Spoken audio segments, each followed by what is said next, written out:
Good Saturday morning, you guys. Thank you for joining us. We are back here for NFR Hangover Round 9. I don't know about you, but this is the fastest NFR, the fastest NFR week for sure. So we have a lovely group of people today, this morning on the NFR Hangover.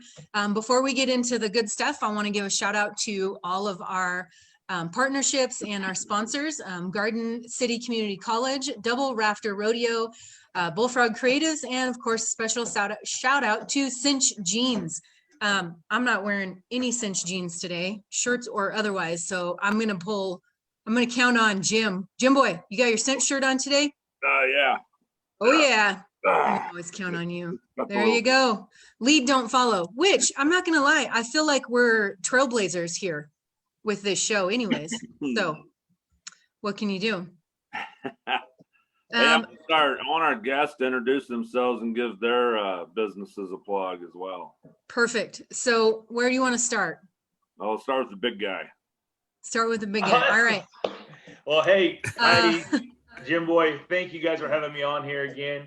Like I say, I've enjoyed it. This has been a great platform. And for those of you that watch us, follow Heidi and Bullfrog Creative. Sorry, I get Fresno State Bulldogs and Bullfrog Bullfrog Creative. I really enjoy getting on Facebook and talking about the rodeo. I do my own little deal called Spoiler Alerts on Facebook. It's fun, but my day job is Patriot Trailer Sales out here on the West Coast, sell horse trailers, utility trailers, cargo trailers, and do just enough to make sure we don't piss the governor off right now and stay open. So that's funny. I think everybody's playing a little bit of that game. Yes, especially out here. I mean, locally, the restaurants, we got stay-at-home orders forced down our throat last week or this beginning of this Monday, and I'd say 70% of the restaurants banded together and said, "No, we can't afford to shut down." So they're being safe, but they're trying to keep their employees and themselves in business. So it's been good to see that out here on the West Coast. So right on. Next. I'm CJ Aragon. I've actually known Jim Boy since I was in college. He was he helped Greg Kernick out coaching down there at Cochise, and then I've known Tony since we were in college, and then we all coached together and kind of get to visit with each other. We were all on the NIRA board together as well, so we've had some interesting interactions there in the board meetings. CJ coaches at Sul Ross. Yep. And down in Alpine, Texas. In Alpine, yes. You have how many contestants at the NFR that you've coached? I've got one current student and one former student this year. And they're sitting first and third in the world going into tonight. So pretty exciting. All right. Well, we'll get to that. Also, CJ has received National Coach of the Year in the NRA. Is that right? Yes, sir. Yep. Well, congratulations. Thank you. I've been, I think, 12th place in the Central Plains for the Coach of the Year several times.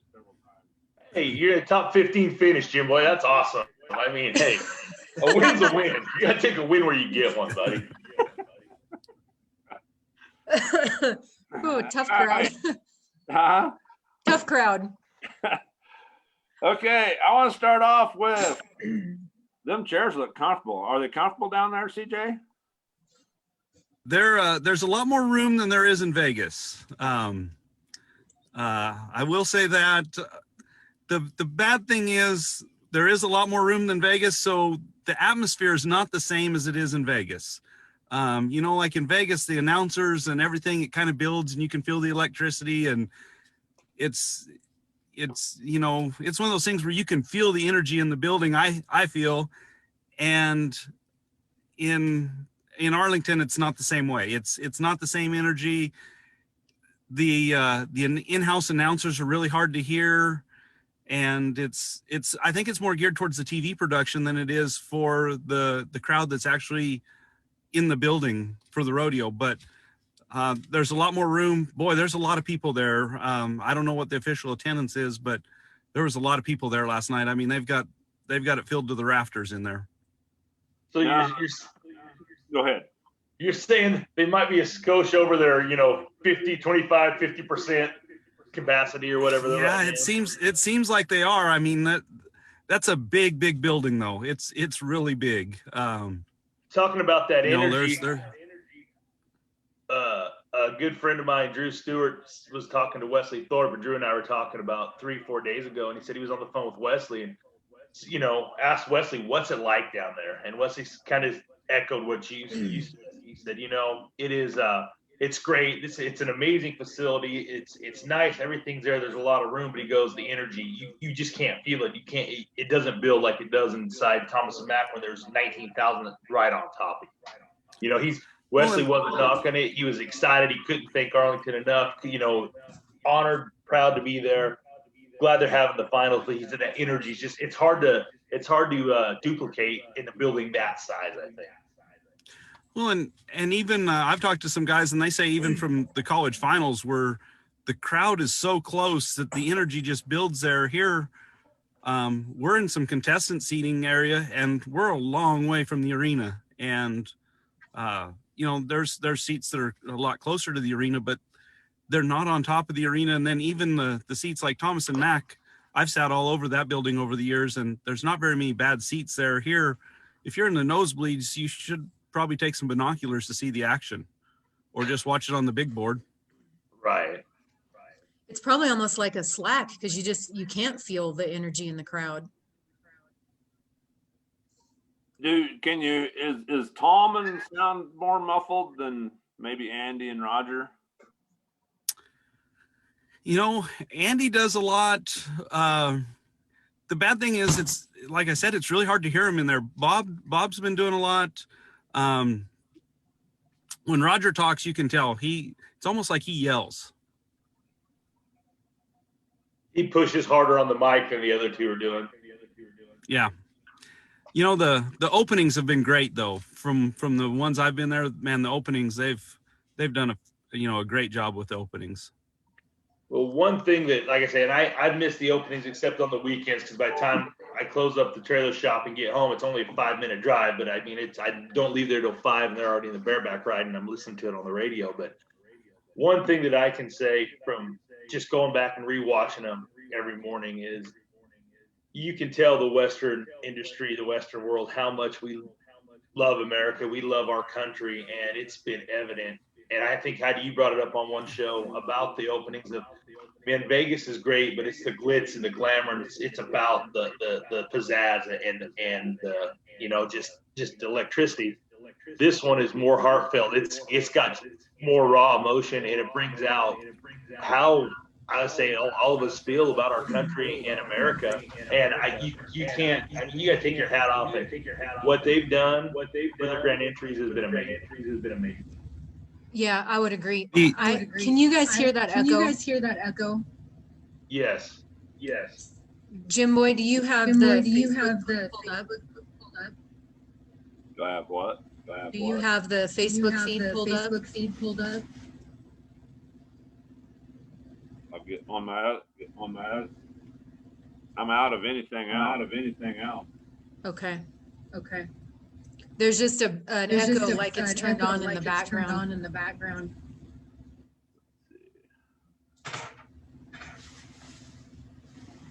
If any of you guys have it turned on, just make sure it's muted. Yeah, I don't have that on. I don't have it either.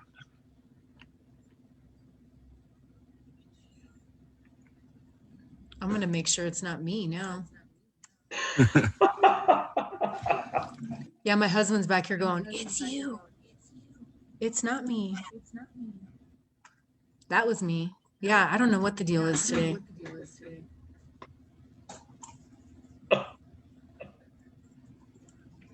I don't want to hear myself once, let alone twice. Hey, that's the same thing they used to tell CJ, Jimbo, and I on the NIRA board meetings. We don't want to hear you guys once, much less twice. Let's just get in here and get it over with. So. Yeah. And then they would never let us sit close. We had to sit on the corners of the meeting. Like we got to separate you two. Yeah, we were in timeout.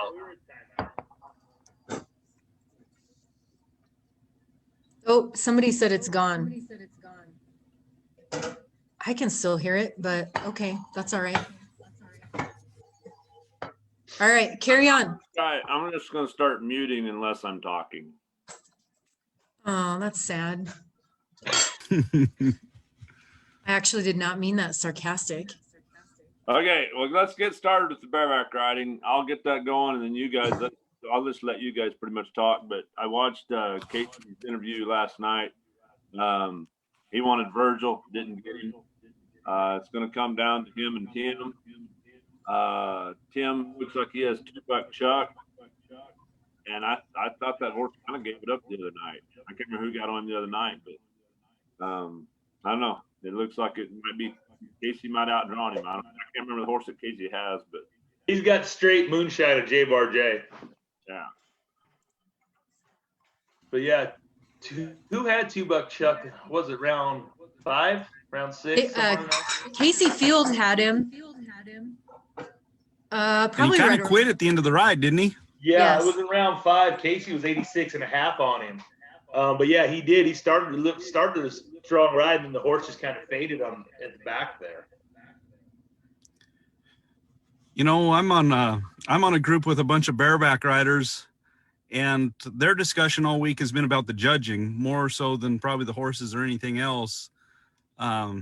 Just about how the judges have kind of been all over the place this weekend or this week, and you know, there's a lot of questions on the judging. Well, I know 2 nights ago, so round 8, you know, Casey had the 4-point lead over Tim in the average coming in. Watched both their rides, and all of a sudden, I didn't think it was that big a gap. You know, it wasn't a 4.5 point, or I mean, it was bigger than that because it's flip flop. It was an 8-point swing, and then last night it looked like they went the other way. We underscored Casey the night before, so Tim gets, you know, docked last night. It almost looks like they're making makeup calls like you see in the NFL or somewhere, you know. Oh man, I called holding on that guy 2 plays ago, but it wasn't, so I'm going to call. And that's just my opinion from the time event in. I really like it this year where they show the actual judges' scores, the stock score and the rider score on the screen. I really like seeing that, to see, you know, where they are and what each judge is seeing. Well, it's like you say, it shows that each judge in different positions, their perspective of it too, of the ride. But you know, like I say, and I'm watching the live feed, so I'm not seeing the scores come up. I'm watching the one, you know, coming right from the from the arena where you can hear Tallman, you can hear Andy. So I don't see the scores, and I just hear them. But last night for a while, the live feed was dead on our TV, so we had to watch the regular TV production, and that was pretty cool, CJ. Like you say, you can see what judge. And the only thing would be better if instead of judge 1, judge 2, judge 3, judge 4, is gives their name, so you know you could write your complaints and comments to the PRCA. Yeah.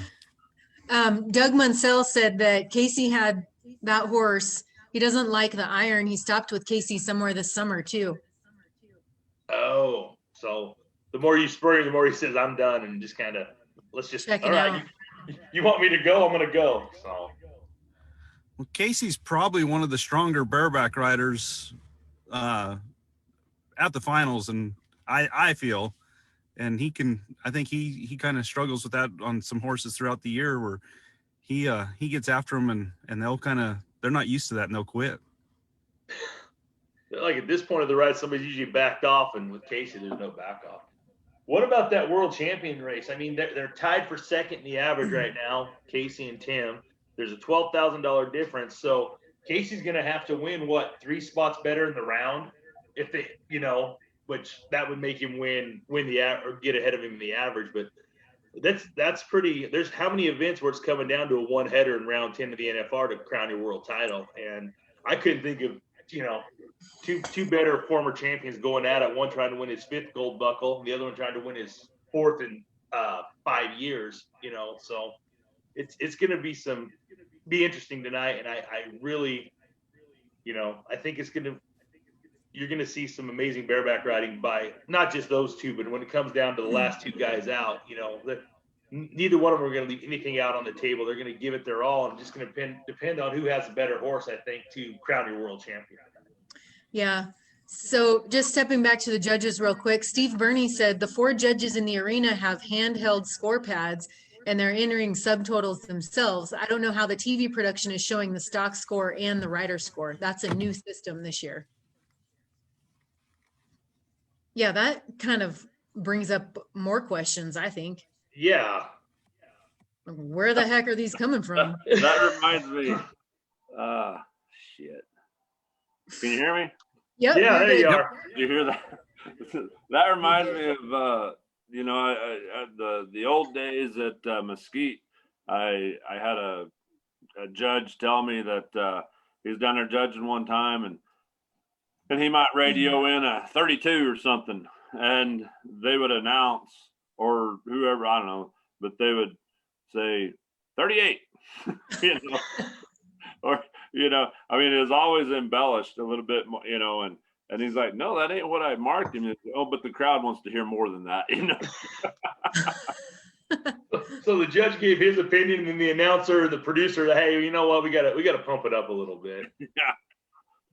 Well, and I remember. Go ahead. Oh, I remember just in the rough stock with the NFR, and this is in the mid '90s, and they weren't scoring them very high at all. I mean, in all the rough stock events, if you saw something over 79, it was, oh my gosh. Well, then when the PBR came along, and they reclassified judging, because people don't want to see 60-point rides. They want to see 80s, they want to see 90s, high 70s. And what it did is it made and I remember watching it evolve at the NFR, it made their scale of judging step up, because people, 20, 30 years ago, it might not have been an 80-point ride, but people don't want to see, like I say, a 68-point ride or 70-point ride. So it's kind of, I think that's what kind of started. I don't want to say embellishing the scores, but bringing everybody's score up and making it where the crowd get behind it. You see a really good ride, and all right, 77 points. Well, you'd rather see an 85-point ride come out of that. That's kind of where I think we've got to now. But they brought the whole scale up, the best they can for everybody. They try to bring it up with, the whole perf and the whole round of action. Doug Munsell, I think there's commented there a little bit ago. He sent me a text last night, and I guess I shouldn't have said his name, but it's too late now. He commented. He told me, he says his opinion is they shouldn't even have an average payoff. Just put all the money in the rounds. He said he felt like it's been better watching this year, the tight races, and it's making for more of a climatic experience tonight. So maybe just put all the money in the rounds.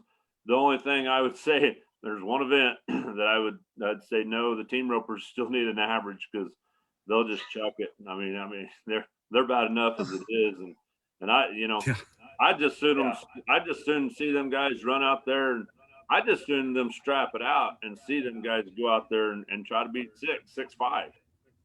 The scary thing, Jim Boy, I know we jumped to the team roping, but I think those guys, even if you put it, you put it where they got to see tail by the pin, they're going to hit the line and still try to be 3'9". I really thought coming into round 10 of the 2020 NFR and the team roping, we have 5, 6, 7 teams, with 9 caught. We got 1, and they've got, we got 1, and they've maxed out penalties a couple nights, and but they are 1 steer away from winning the average, I thought with a little longer score even this year that we'd see a little more, average people, a little more, conservative roping, and it hasn't. It's been, well, I take that back. Luke Brown, I think the last 2 nights has tried to be a little conservative and had to fish it on, keep he and Joseph in the average. And then Dustin Squeeze had been hitting the line and just mailing it every time. About 4 rounds ago, kind of misses a barrier. Looks like he's going to stay down and rope him, and just, so some of these guys, I think it's not even in their game plan to just ride in there and catch them right now. So, I know I jumped ahead of Vin. Sorry about that. We have no organization. I love it. Jim, you're muted. Can you read my tip? No. So I was saying there's no rules this show. We can jump around however we want. I love it. So you're saying there's a chance if there's 5 teams that could win the world tonight. There's a chance, but I went and looked at the predictions last night. I mean, and they're they're predicting if everything holds pat like it is, Luke Brown on the heading side, but Peyton Bray on the heeling side. They're gonna. I mean, I think we're gonna have a split team world championship, anyways. The way the money's tracking out, and that's why 10 days of the NFR, anything can happen. And the team rope was a perfect example. I mean, it was Dustin Egglesqueeze and Travis Graves the first 4 or 5 rounds. I mean, just on fire. And then you know what? You hit a bump in the road, and then you get pushing, and yeah, now it's looking like I say, and a lot can change. You miss a steer, anything happens tonight. But right now they're tracking for Luke Brown on the head side and Peyton Bray. And I mean, Eric Rogers and Peyton Bray, it's easier said than done. They got to go catch one more steer to win the average, and we all know that's when all you have to do is go catch or just make a solid run. It's harder than anything. But yeah, I mean, I honestly thought the team roping would have. I thought we'd have 4 or 5 teams, tight in there for the average race, being that we 2 foot longer, more room to work. But they said that left wall, if they get it on too fast, is worse than the Thompson Mack because there's no way to come right back up it. It's just you get in it, and you see it's hurt quite a few people that have gotten them on too fast, and those steers are starting to step to the left now, and that's really messing them up. You watch the last 2 rounds, the teams that have won the rounds in place, those steers have stayed straight and giving those healers time to get around the rope, and those headers can finish. When those head horses have time to go hard and finish snappy, that flagger, you can see him in the background. It's happening right now. So the flagger doesn't have much room to go there either. No, he's trapped kind of in no man's land. Yeah. But going back to Peyton took a pretty aggressive shot for the position he was in last night. I felt, with the average and stuff, because they were right there in the round last night, and yeah, they got a check last night in the round, and they but he's taking some aggressive shots all week if you go back to round 1. So yeah, so yeah, because that last night they were 4-9, wound up winning 6 last night. So. And maybe in the back, I'm sure he knows he's got a shot to strap on that gold buckle going into last night, but he has to win something in the round too. So, like say Luke Brown, Joseph Harrison, they held their spot in the average. They were 6-9 last night, but Luke had to go fish it on, and Joseph did some healing right there. Boy, I did just skip the steer wrestling. Sorry. Oh, you're fine. That's all right. We had a homework question yesterday. Greg Kernick wanted to know what kind of gum Dakota Eldridge chews. And I got a text in the middle of the night. It's Big Red. And I don't know if there's a story behind that or not. I haven't found out, but. That's a good choice. It was pretty much, it's Big Red. Dakota Eldridge chews Big Red. If you don't chew Big Red, then there was a signal,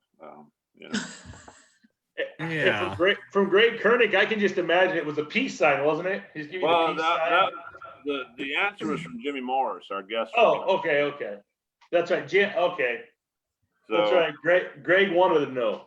Yeah, Greg wanted to know, and Jimmy texted me the answer late last night, so I don't know. That's funny. But apparently, Dakota chews Big Red. But my prediction for the steer wrestling is Mabel for the world title.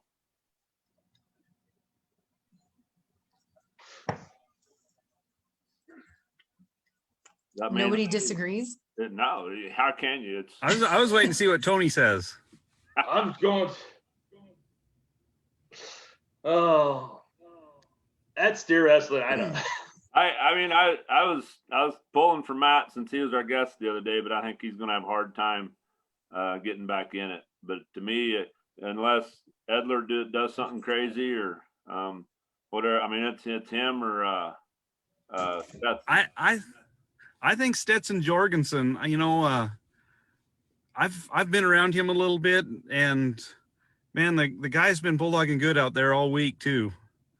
And Dirk's been hazing well for him. So, I'd like to see Stetson pull it off. Yeah, I'm in line with that. I think Stetson, you just watch. Every time somebody's kind of pushed him in the last few rounds, he's just answered the challenge, and it's just been, he's methodically going around and just picking them, taking down his steers, whatever he draws, he's using them to the best that he can, and he's not rushing anything. He he looks the most confident, I guess, and just smooth. I mean, every run is with a purpose, and yeah, I don't see them taking it away from him. Like you say, you know who the most pressure is tonight? The Hazer. Yeah, The Hazers. Yeah, that Hazer. Yeah, That one Hazer. Yeah, in my opinion. well, yeah, tonight, yeah. I mean, you know, and Matt, it was great last night, man. Matt answered back after round 8. You know, he comes back and throws one. Was it 3 and 5 last night? And then within 4 runs, were 3-5, 3-5, 3-6, 3-5.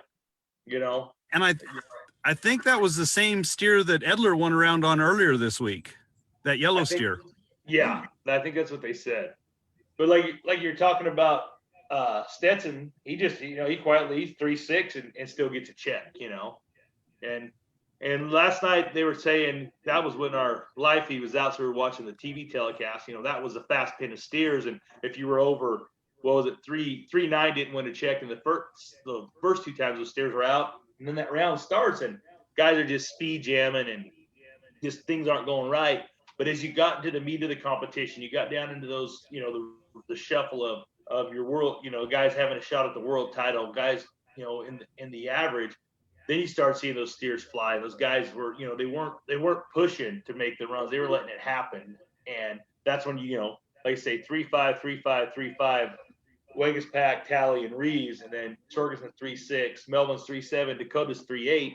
And Dakota's, you know, he was in the top 2 or 3 in the average coming in, and but those guys, they're not backing off worrying about the average, but they're not panicking and trying to be faster than they can be on those steers. And so you're seeing a clinic though, like say by Jorgensen, by even Dakota, some of those guys that just of how to keep your composure when the chips are down and the world title's on the line. But I'm with you, Jim Boy. I think Stetson Jorgensen is the guy that they're going to have to try to chase down. And if he bulldogs one tonight like he's done all week, they're not going to catch him. He's going to strap on a gold buckle when it's all said and done.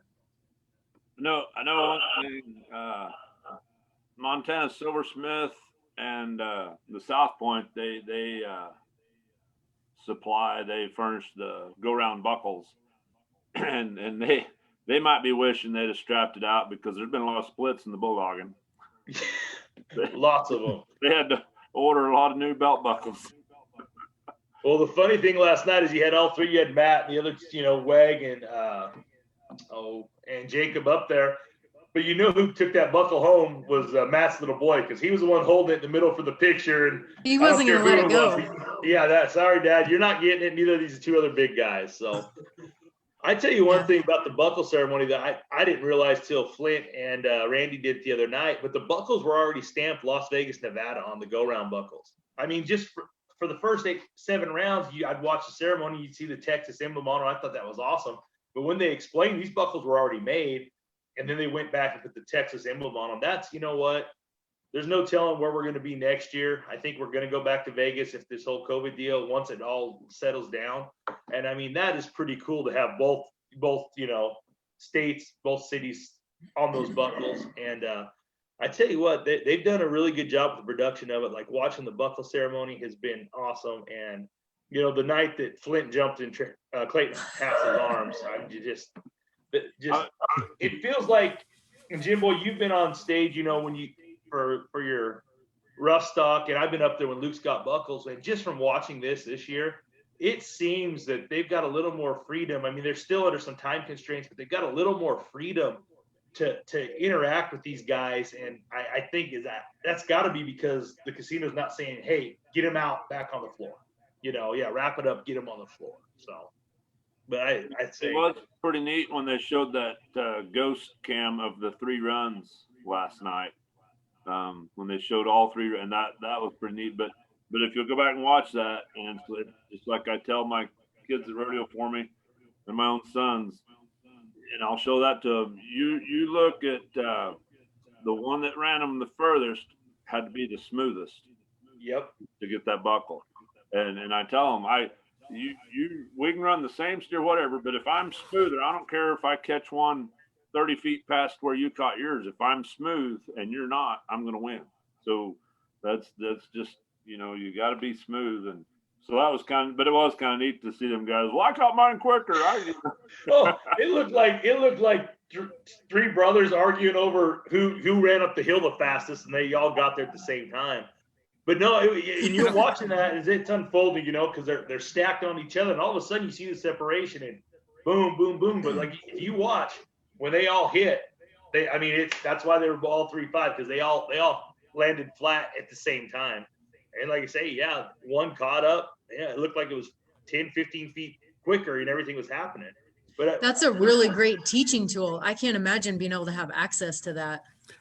Oh, that was phenomenal. And I mean, like I said, I'm going to jump around again, but when they did it the other night between Emily and Haley's run, when they went 1-2 in round number 8, okay, sister beats her on the straightaways, but Emily coming out of every turn Chongos makes it up, in the turns. It was that just shows how fast sister is, because and then the run home, as they come out of that third barrel, they're right there, and sister just grabs a gear.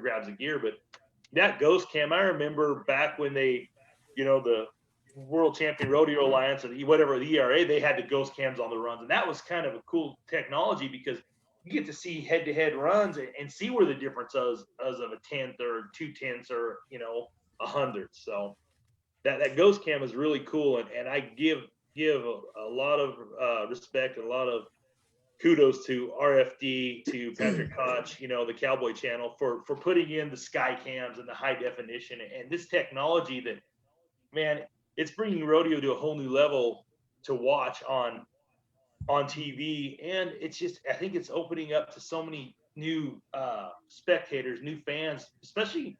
What I love, it's not fun that it's starting at 5 o'clock on the West Coast, because it's hard to get home. I'd love to be sitting down and ready for it.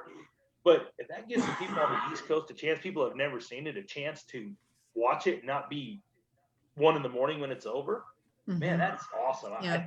I think that's huge. And I when you guys talked about it, was it yesterday or the day before, about, because they started earlier in Vegas, I just don't see them doing that between the trade shows, having to shut down earlier, and the casinos, I think it'd work better. Start at 4 out there, 5, 6, everybody's back. But then people, may keep their wits about them and go to bed early and not stay out and party all night in Vegas.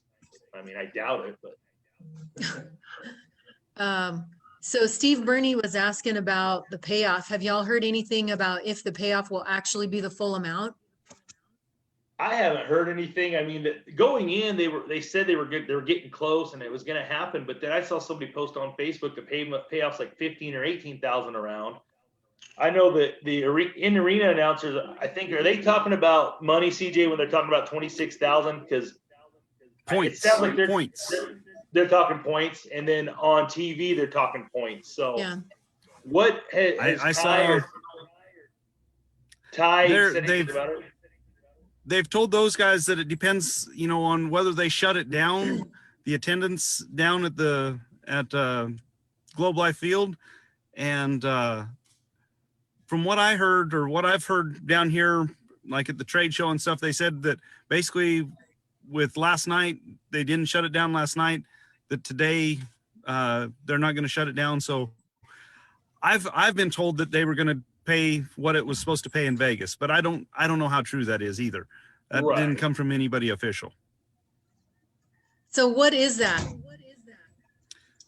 26,000 around, and then 67,000 for the average? Yeah, it's 26 to win, 26 and change to win the round, and 67 some change to win the average. And what's kind of cool, like I say, in most of these title races, is the average is going to play into it. It's not just going to be, if the guy wins the 10th round, he had a big enough lead coming in, it's actually going to play into it. So look what's happening. I did see where one of the Bulldoggers posted that, how's he supposed to pay his taxes with points? So. That's true. But, they just got to make sure if points are different than money, they check the right box. I won 26,000 points, but it was only 18,000 cash. I just got to show the difference there. The loss. Probably how the Canadians have to do it with the exchange rate. Oh, my poor Canadian in the Bulldogging. Oh, my poor pro fantasy team. I really hope I can win the last place check, because my daughter picked a fantasy rodeo team, and she picked Kai on it, and Haley, and then she didn't care about the rest of them. And going into last night, she was winning her league. She went with what color people's chaps were and how pretty their horse was, and yeah, she was winning her league, and I'm close to dead last, you know. So I'm gonna tell you what, next year for my pro fantasy team, I'm calling Lauren, not you or Tiff, but I'm calling Lauren and get some advice. I'm just gonna mirror her team in my own league. Hey, I got a question, Tony. You might know this. I've been told on the gold buckle that you win, you know, however much that costs, whatever. I've been told that you have to claim that on your taxes. Like you have to pay.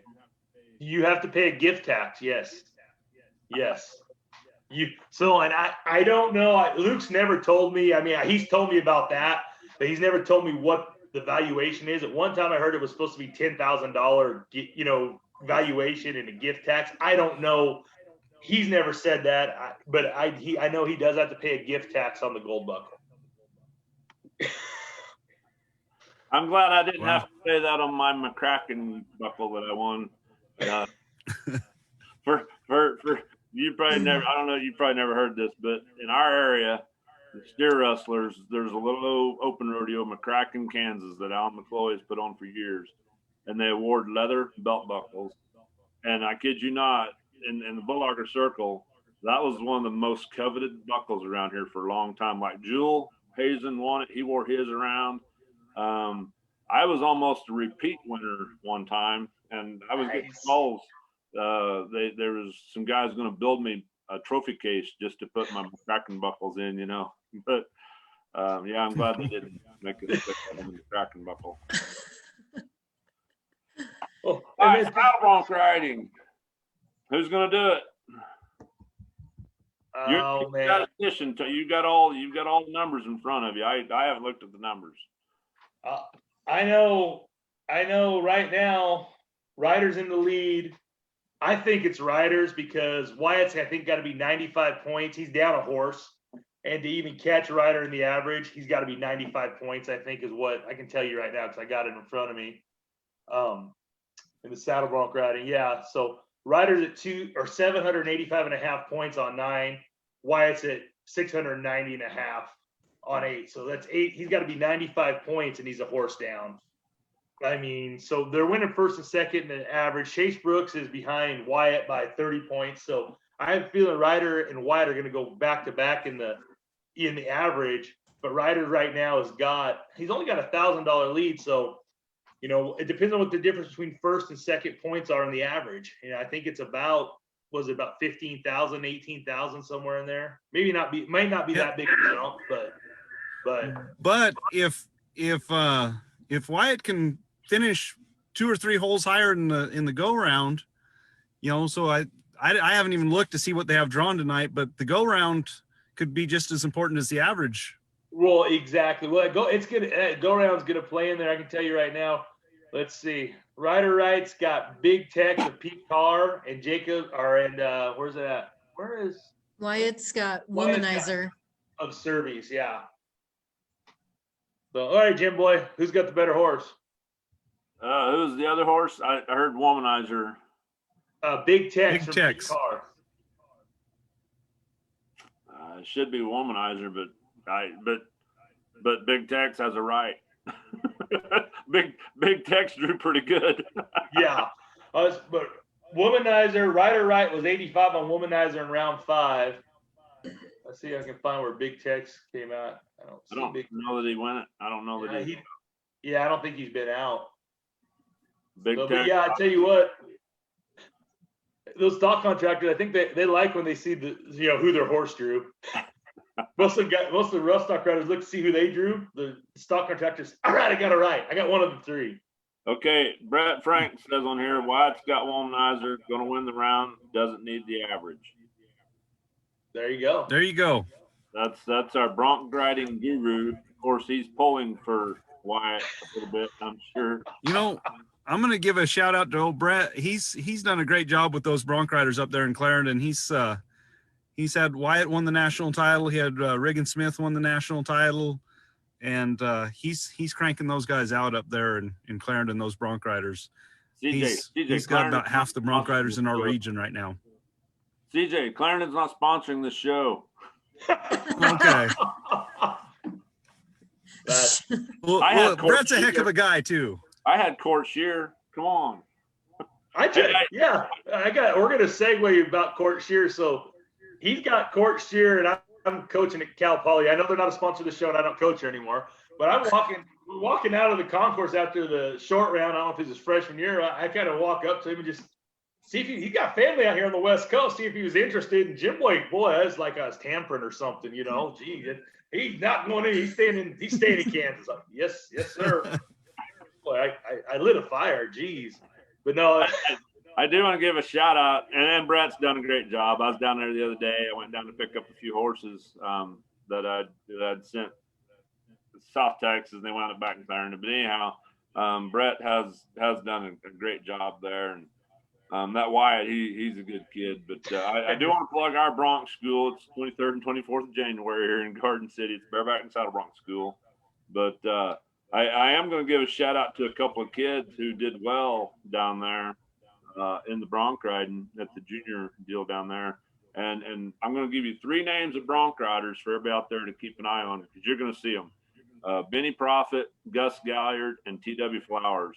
All 3 of them boys have been through our school. They've been to other schools too, but them 3 boys right there, I guarantee you they're going to be hot commodity. There's going to be a lot of people after them, and there's your 3 names to be watching for. And I'm not afraid to say their names because I know I'm going to have a hard time getting any of them recruited. I realize that.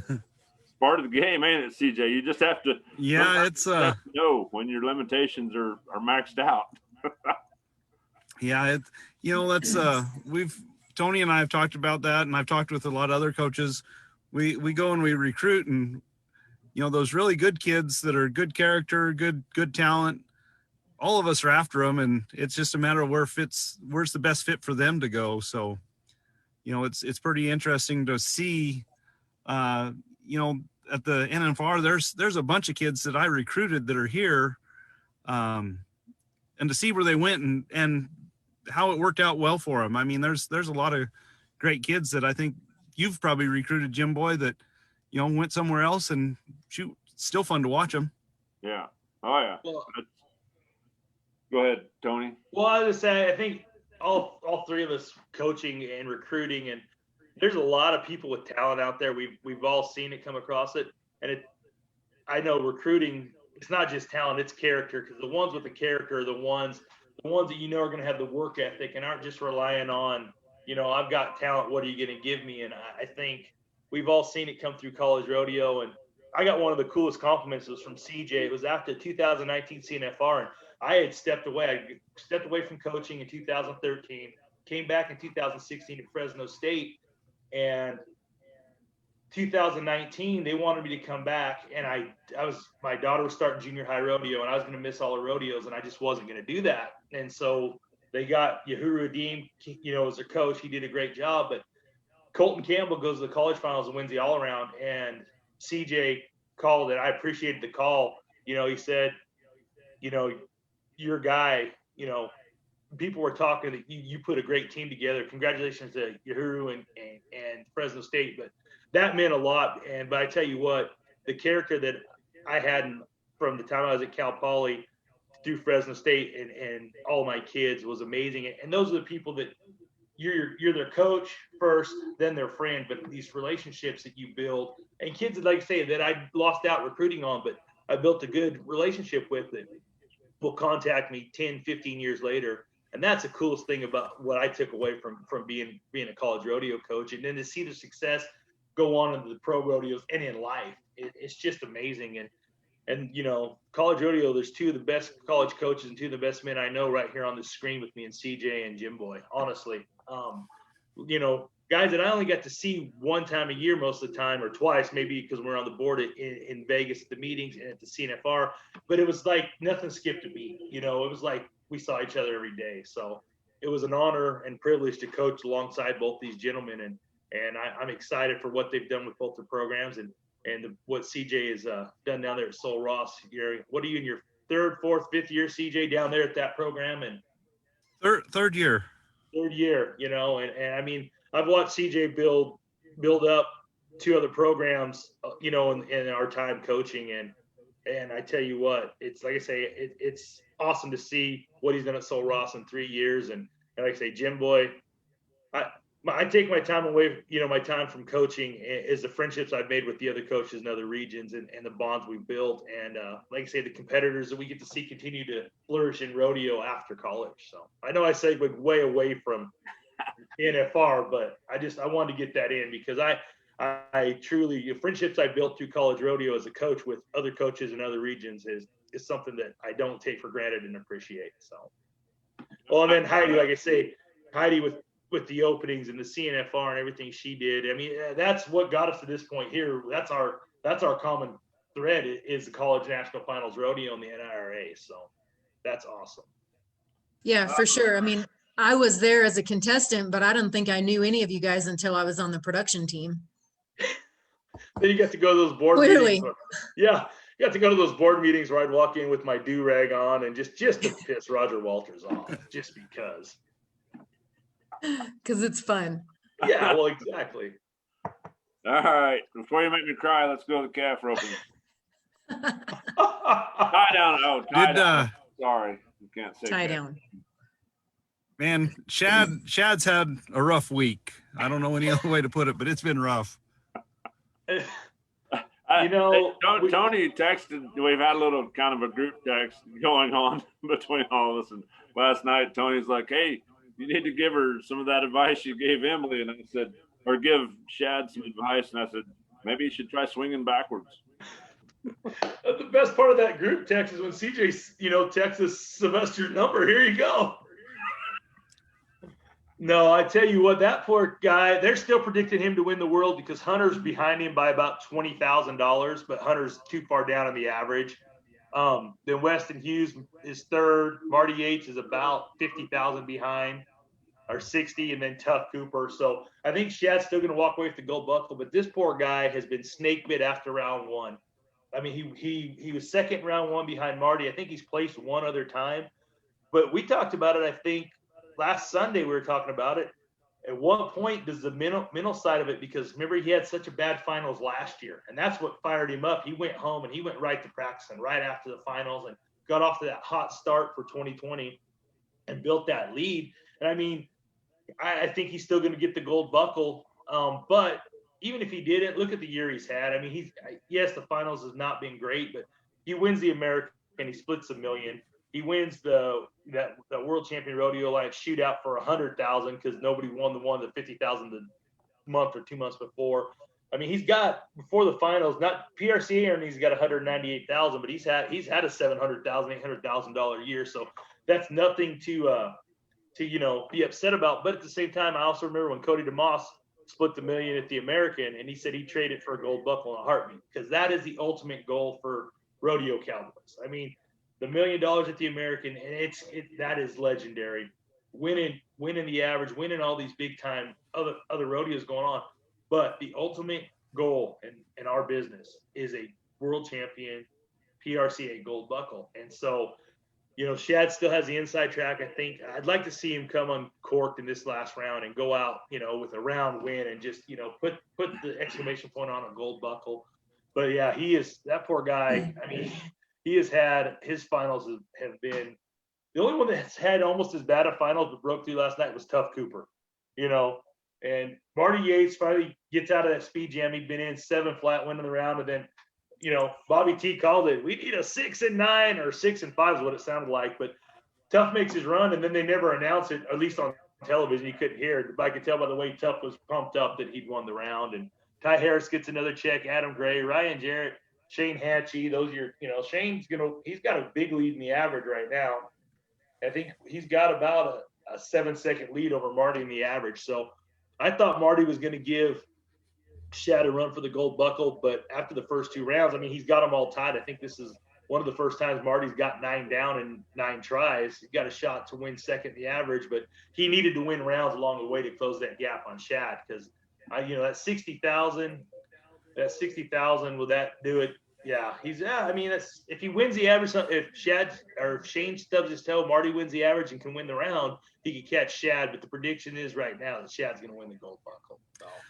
on the telecast, what are they saying about the rule infraction or otherwise known as a jerk down? Did You they know say what? anything last night? As watching little as the possible. live feed. Yeah, exactly. But I'm watching the live feed, so it's the arena floor feed with Bob. So they just, said, hey, rule infraction. It's what you guys are hearing in the building on the one I'm watching. So I know in the building you can see the judges actually throw the flags. So they throw their yellow flags just like a missed mark out or something. So you can see the two judges, one on each side, throwing their flags. Right. In the building. On what we're watching, Joe has gotten better about he's saying jerk down. Now he's actually saying jerk down. I don't know if they could come up with a better term or not. They still won't show it. Like the one, was it Shad last night?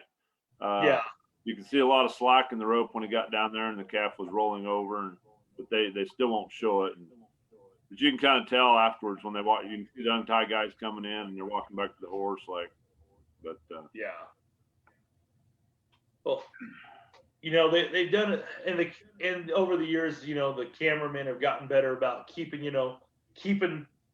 If one's going to switch, you kind of see it over in the left of your screen, but they've gotten good about making sure you just see the horse or the rider, that smooth get off it, and then all of a sudden they're going down and flanking and tying. So another one that's been snake bitten, he's on my pro fantasy team's Tyson Durfee. And I keep following his Facebook page because he stays positive, but you could tell he's just ready for the NFR to be over. It looks like he's just kind of like offering a discount on his training. On his mentorship program. His discounts are getting greater, but the more rounds in the NFR, his discounts have gotten bigger. The closer to Christmas and the closer the NFR is getting over, it's just getting, hey, you know what? Save 90% now. So I had to mute because there was stuff going on here, but we talked to Ted Harbin about that jerk down rule and kind of taking it from a PR standpoint and just taking it as an opportunity to educate a little bit. I was kind of hoping that Steve Kenyon would come in on that for statistics and what that rule really looks like, but he hasn't yet, clearly with the direction of the PRCA, I'm guessing. I tell you what, I have once again Facebook, the land of where everybody knows everything and comments, and it was Ty Hayes, and he got on there and he didn't knock the breakaway ropers, he didn't knock Jackie. He was very, very appreciative, very congratulatory, but in his mind, that's the first step of them having the tie down rope and offsite with the steer rope and finals here, which he said in less than 5 years. And you know what? Swapping them. Well, no, eventually breakaway is going to be in the main perf, and you're not going to have tie down roping. It's going to be like this. It'll be the steer roping and tie down roping finals, in wherever, a separate event is what he kind of said. And, I never thought of that, but I think the PRCA and the Cowboys, they've tried to make this, the tie down roping, to where it's more fan friendly. I hope we don't see it go away because it is an exciting event to watch at the final, especially for us that have done it, have lived it, and are part of it. But what do you guys think? Do you think that it'll go the way of the steer roping and have its own separate finals, or do you think it'll be around for a while? I hate to see it go away. Yeah. The bad thing is the world we're living in now with all the political correctness. If somebody gets on a soapbox and really makes a big deal of it, right now everybody seems to be where they cave instead of standing up for what they, things they should fight for. So if the right, I shouldn't say if the right people, if somebody gets behind the cause strong enough, I don't know if the PRCA or our industry has the financial support to fight it as much as they would need to. Well, like you say, it can almost become a dollars and cents deal.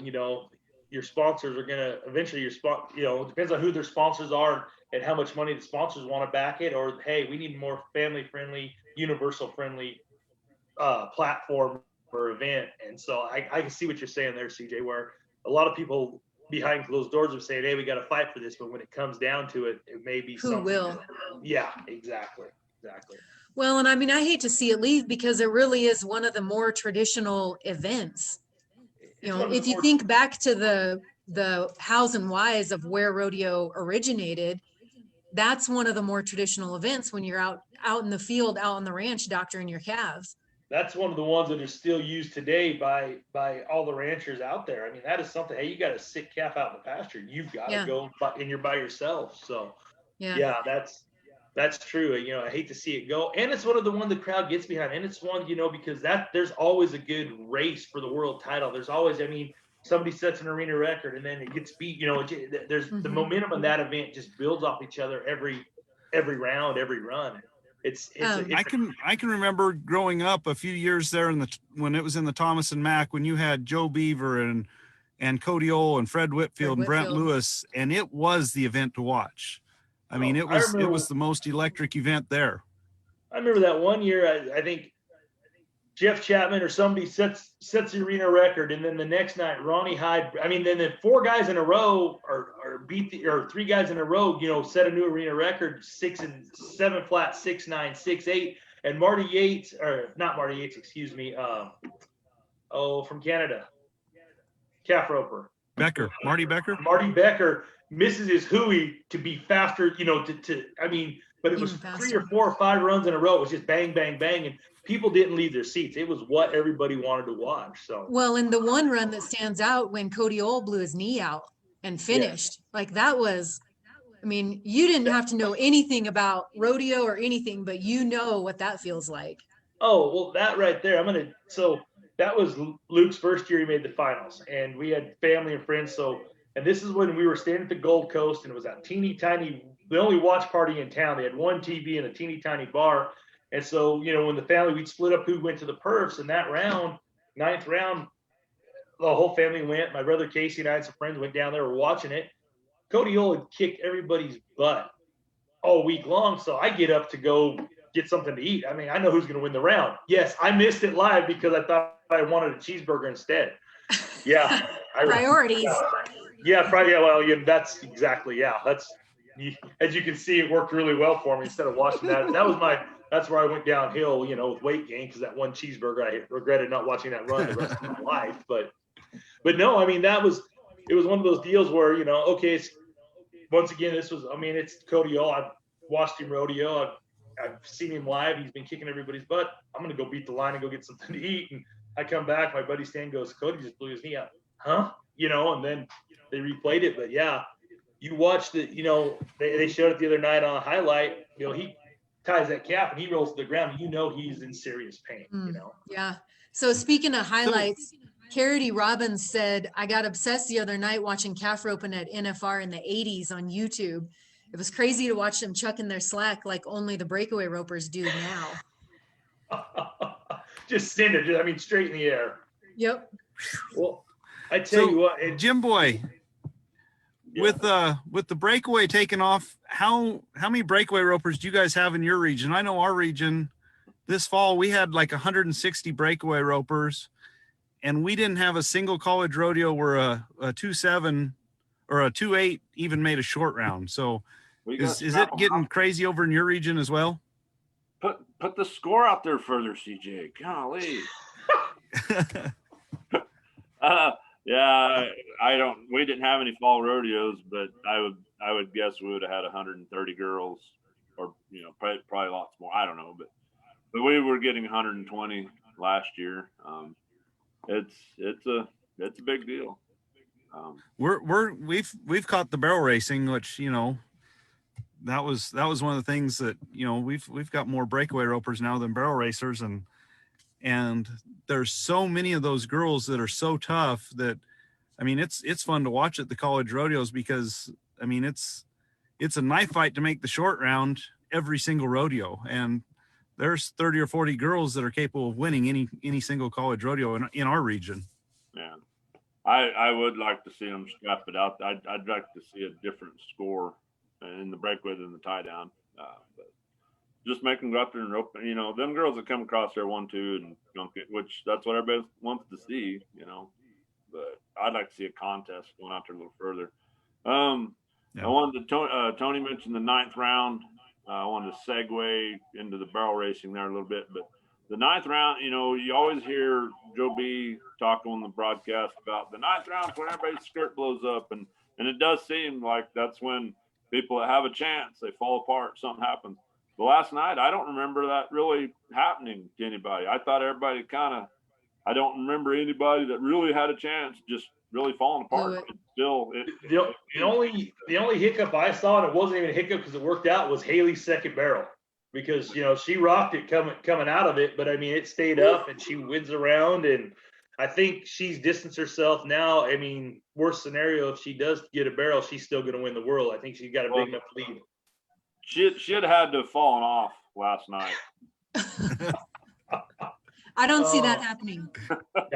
No. Well, and so it's been a long time since I've run barrels, so I'll throw that out there. But Sister's got kind of a more non-traditional style. I mean, he's so, there's no bend.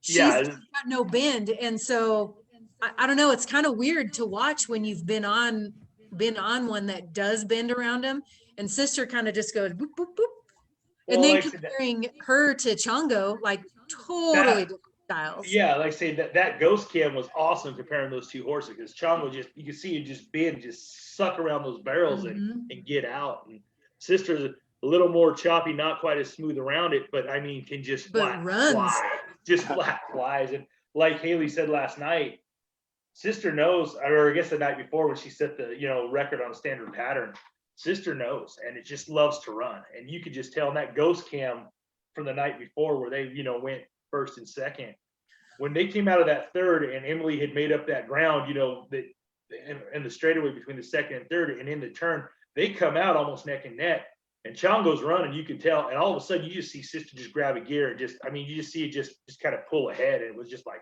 wow. Well, and interestingly too, on the home stretch, Sister comes out just a little bit wide and comes back in across the eye, and Chongo kind of goes dead straight. So I mean, you can tell that she is moving. She's just flying.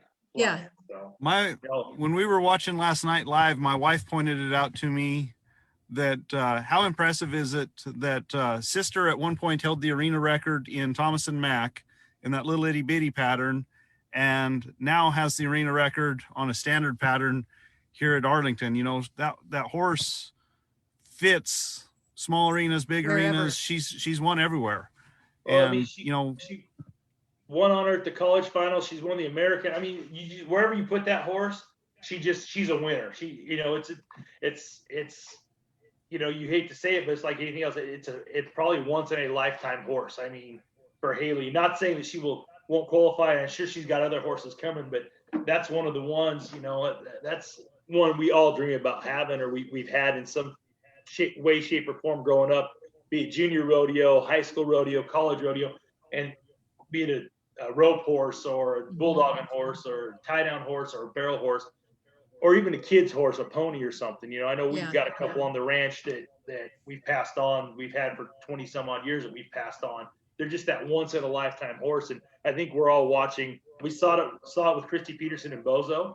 We saw it with Charmaine and Scamper. And we're seeing it in this generation with Haley and Sister. It's just sit there and you sit there and you're amazed, and you just got to relish in the fact that you're getting to see this and be part of this live. So, yeah, I mean, I think to see a horse that is so consistent, no matter what, like whether the ground is good or bad or sandy and then on a big pattern, a small pattern, it is unheard of. Like you say, top of the ground, bottom of the ground, if they run 15, it doesn't matter. This horse is giving her all every time, and overcomes any condition in any circumstance. So it's been fun watching. And I know in the average right now, she's got it's almost a 3 or 2 second lead. It's 1.8 something seconds lead over Jill Wilson.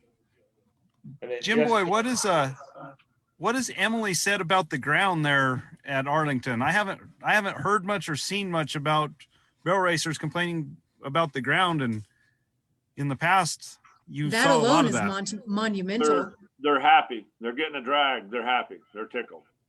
Well, I tell you what, I hope when they do go back to Thomas and Mack, and I know they want to be under time constraints, and I know rooms, they don't have as much room, but I hope they find a way to drag for those girls after 8, because it's like we talked about before, and you guys have mentioned on here, those girls and those equine athletes are the best in the world, and they need to have a fair shot, and just safety wise for the animals, to not get hurt because the ground was deep or whatever. I hope they find a way to incorporate that into Thomas and Mack, and when they go back to Vegas, because it's been awesome. Last night, we stayed in the building afterwards for a while, and they went out there and they had the little meter to see how packed the ground was, and they were going around each individual barrel, checking that, and then they went and worked it, and then they went and checked it again. Which I've never stayed that late at Thomas and Mack to see if they do it there, but I thought it was pretty interesting that he was going around, and he has one of those meters that basically checks the compaction of the ground, and he was going around basically where they turn and checking it, and then they worked it, and then they went and checked it again last night. That's pretty impressive. Cool. Yeah, that they're putting that effort in for those girls. And I tell you one thing that I've noticed about Globe Life Field, and I think, like I say, the energy may not be there like the Thomas Mack, but I love that those girls have that big area to warm or keep their horses moving in the back. The time events, there's a place for everybody, all the stocks right there. It gives, I guess, more of that rodeo feel, instead of just a show. And I know they're going back to Vegas. I don't know. And like I say, I think it's an outdoor stadium, the new Raiders stadium they built in Vegas. If it would have been indoor, if they could have it's 10 days. Raiders could have played 2 away games if they could all worked it out. Could have held. I think it is indoor, the new stadium. It's a dome. Is it a dome? Like say last year when we were in Vegas, they were still building it, so I don't remember. You would think it would want to be indoors because of the heat out there, in the summer or in August when they start. But if they could find a way to get it in there, it's not as big as Globe Life Field, but it would still be more room, and I think would be awesome. So you mentioned something, Tony, about the warming up, and I'll expand on that because a lot of people don't know, and I got to experience it last year. So there's initial like arena sized warm up area that I would say is out there by the stall at Thomas and Mack. There's a pretty good sized warm up pen. I'm going to say it's probably a football field's length away from the arena, maybe further. So it's out there a little ways, out there by the stalls. So the girls can warm up out there, and then they can come up there to the tent that's just outside of the landing strip coming up out of there. So there's the tent out there, but not a lot of room to really warm up in there, to really, just kind of a place to get in out of the weather, and you can still move them around, like ride some small circles, whatever, if you want. But when I know last year, that night when I was with Emily, when I led her in the 7th round, we were a little further down on the ground. But when the barrel racing started, she said something about we had to get on down into the alley and start staging, putting us all down through there, because the stagecoach and them shuffling panels around and moving horses and bulls out or something, I don't know, anyhow. So even if you're like the 15th girl, you have to, they put us down through there, and you're done. And you're so done warming up. Yeah. So you're going to sit. That alley, there's some dead time, which, some people might say that shouldn't really matter, but, maybe that is a huge deal. Well, those horses are athletes. Imagine warming up and then cooling back down and then being expected to go and perform. Yeah, well, no chance to stretch back out. And if it's cold outside, the Thomas Mack, if it's cold, you're feeling it.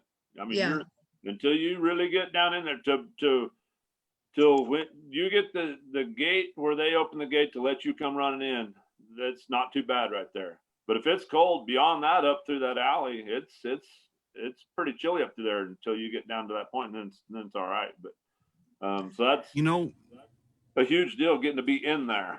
Well, that would be like an Olympic sprinter stretching, warming up, and then like you say, okay, we're going to hold you guys for 5 minutes. Your muscles start tightening back up. Then you ask those horses to explode out there and give their all. That's something. You also have Emily, when she told us her routine the other day. She warms up out at the stalls that are like a mile and a half away from this building. Warms up out there. Trailers in. She figured out that was the Chongo's problem the first few nights. He didn't like so now she figured out to warm up way out there, trailer him up there, wait until just before, and then bring him in there. And so everybody's a little different. So, but what was cool, Jim Boy, is listening to Emily's story of she figured it out. We got off Chongo, we worked on some things, and we figured out what he needed. And look what it's done. She's 4 rounds in a row. She's won a check, 2 firsts, a second, and a fourth. And it's all because of you barrel racing guru. I mean, the Beisel bands and the How to Be a Champion Barrel Racer by Jim Boy Hatch, a barrel racing guru. So I'm going to get that for my child for Christmas. Can you bundle that up and email it or mail it to me? Yeah. Being there at the field, they worked the warm-up arena in there at Globe Life Field at least twice a night during the performance too. They take the tractors and work the little warm-up area twice a night, kind of during some of the rough stock events. That's cool. And we know that the NFR is for the Cowboys. It's a culmination of the year's worth of work, the Crown of World Champions. But even with Luke qualifying 15 times like he did and everything, I was never down in there. I was always in the stands. My other brother Casey would go down with him, or whoever his driver was. So I never saw the behind the scenes workings of it. But to be able to see, you can see a little bit more now because of Globe Life Field and the setup, and you can see what's going on. It's really great to see it. And I think this is just my personal opinion. They're catering more to the Cowboys and Cowgirls now because it's not so time constrained about get people in, get people out, get them back into the casinos. And you know what? Not knocking Las Vegas events. They've done a lot for pro rodeo for the Cowboys and Cowgirls, and Vegas has been a great spot for the NFR since 1985, and we're going back there. I just hope some of the changes they've incorporated this year in Arlington at Globe Life Field, I hope we can keep them. I mean, let's let the show go 2 hours and 20 minutes and work the ground and do some of this stuff for these Cowboys and Cowgirls and for the animals. And I think it just makes a better show for the contestants, for the fans, and also in general, it shows that, this is the world championship we're trying to win. We're going to give everybody the best shot available. So that's my hope. And like I said, you take that and $15, you can go to the local Starbucks and get a real small coffee probably. So real small. I'll throw this in there and then I'll let you get caught up, Heidi. The barrel racers, the PRCA made $7,000 off the barrel racers the other night for losing their little PRCA patch or not having it, which Emily lost hers between the second and the third. I don't know if you've seen when she's going, I seen something fall off. I'm like, what was that? It almost looked like a buckle falling off, but it was her little patch and she got fined. Nikki Hansen was on here the other day and said it's like, what, $500 if you don't have that PRCA? $1,000. If that PRCA patch is gone. They better use stronger glue then when they give them those patches. Wow. Yeah. Might be intentional. Yeah. Right. We got to make up some money here. I have 2 things. Well, we've got a lot going on in the comments, but I also want to step back just a little bit. We're talking about putting some pressure on Las Vegas events to letting us have a little bit longer performance. Is that going to come back on the CNFR also? I mean, do you feel like there's going to be some, I don't know, not kickback isn't really the word I'm thinking, but is that going to come back to where maybe we need to loosen the strings a little bit on the CNFR and give them a little bit more also? I know from when I first started helping at the CNFR to now, they've loosened it up a little bit. I would agree with that. I mean, even, I can't remember the name of the dude. He was from California. He was the arena director when I was a contestant, and he was a hard ass, but it was a clean show. Was it Bruce Hunt? It wasn't Bruce. I'm trying to think who else would have been. I know my dad would know his name because that's when we were volunteering and I was a contestant at that point. But I know that I feel like, and you always get, well, when I was a contestant, we didn't get to do. So it has loosened up since I've been on the production end of it, but I wonder if we're going to see it even more. I know when Tony and I first started, when we were the timed event directors the first time, they would come on after the events on the radios and tell us exactly how many seconds each breakaway roper took, how many seconds each steer wrestler took, and tell us we needed to speed them up. And I haven't heard that in years up there. For the last couple of years, you know, they'll tell us what time we started and what time we finished, but they're not breaking it down to seconds per contestant anymore. He was the coach at Cal Poly. Brent Robinson? No, that doesn't sound right either. I was a coach at Cal Poly. Yeah, but it was It was you. Clay Robinson. Clay Robinson. I don't know. You reckon that one bulldoger's head still hurts from hitting the beam? So I tell you what. Sarah says we're tightening it up. Oh, get on board. Tell Sarah, put her helmet Sarah, on, get her crayons out. Sarah, get your crayons out, put your helmet on. I'm so glad you posted. Get her helmet and crayons. We've been communicating really well, and we've been sharing pictures. So I'm just going to leave it at that. She's gonna start messaging me. You can get this off right now. Okay, so let's talk about what's going on in the comments. A lot of stuff, because it's really hard to interrupt you guys. It's just too fun. So Doug Resser asked, with the addition of breakaway, will we see the women in the hunt for the all-around titles? Which then leads to Jeff Lucas. Will they be eligible for all-around if those events are WPRA, not PRCA? Steve Burney says, not unless the women are brought in as PRCA members. Yeah, well, so out here, 2019, when we could actually rodeo in California, Red Bluff added breakaway to it, and Nellie Miller won the all-around at the rodeo because, you know, it wasn't PRCA, WPRA, it was WPRA breakaway and barrel racing, but it was the Red Bluff rodeo, and she won the all-around saddle. And there was a little bit of, you know, discussion. Well, it's not a PRCA event, and Red Bluff said no, it's a rodeo event. She had 2 events she could enter. Yeah. If she wanted to buy her card, she could enter the team roping too. But she won the all around. But I don't see it factoring into the PRCA's all around because WPRA gets their all around deal. And let's see. Now that is Sarah, you're on our look at Sarah is on our feed right there. Jim Boy's got her on our feed. Our answer. Oh, we're all going down for this, you know. Sarah, we love you. Sorry. That was my answer. Yeah, I don't see the women being eligible for the PRCA's all around, just like, you know, saying is Stetson Wright eligible for the WPRA all around if he could enter the breakaway road. So. Right.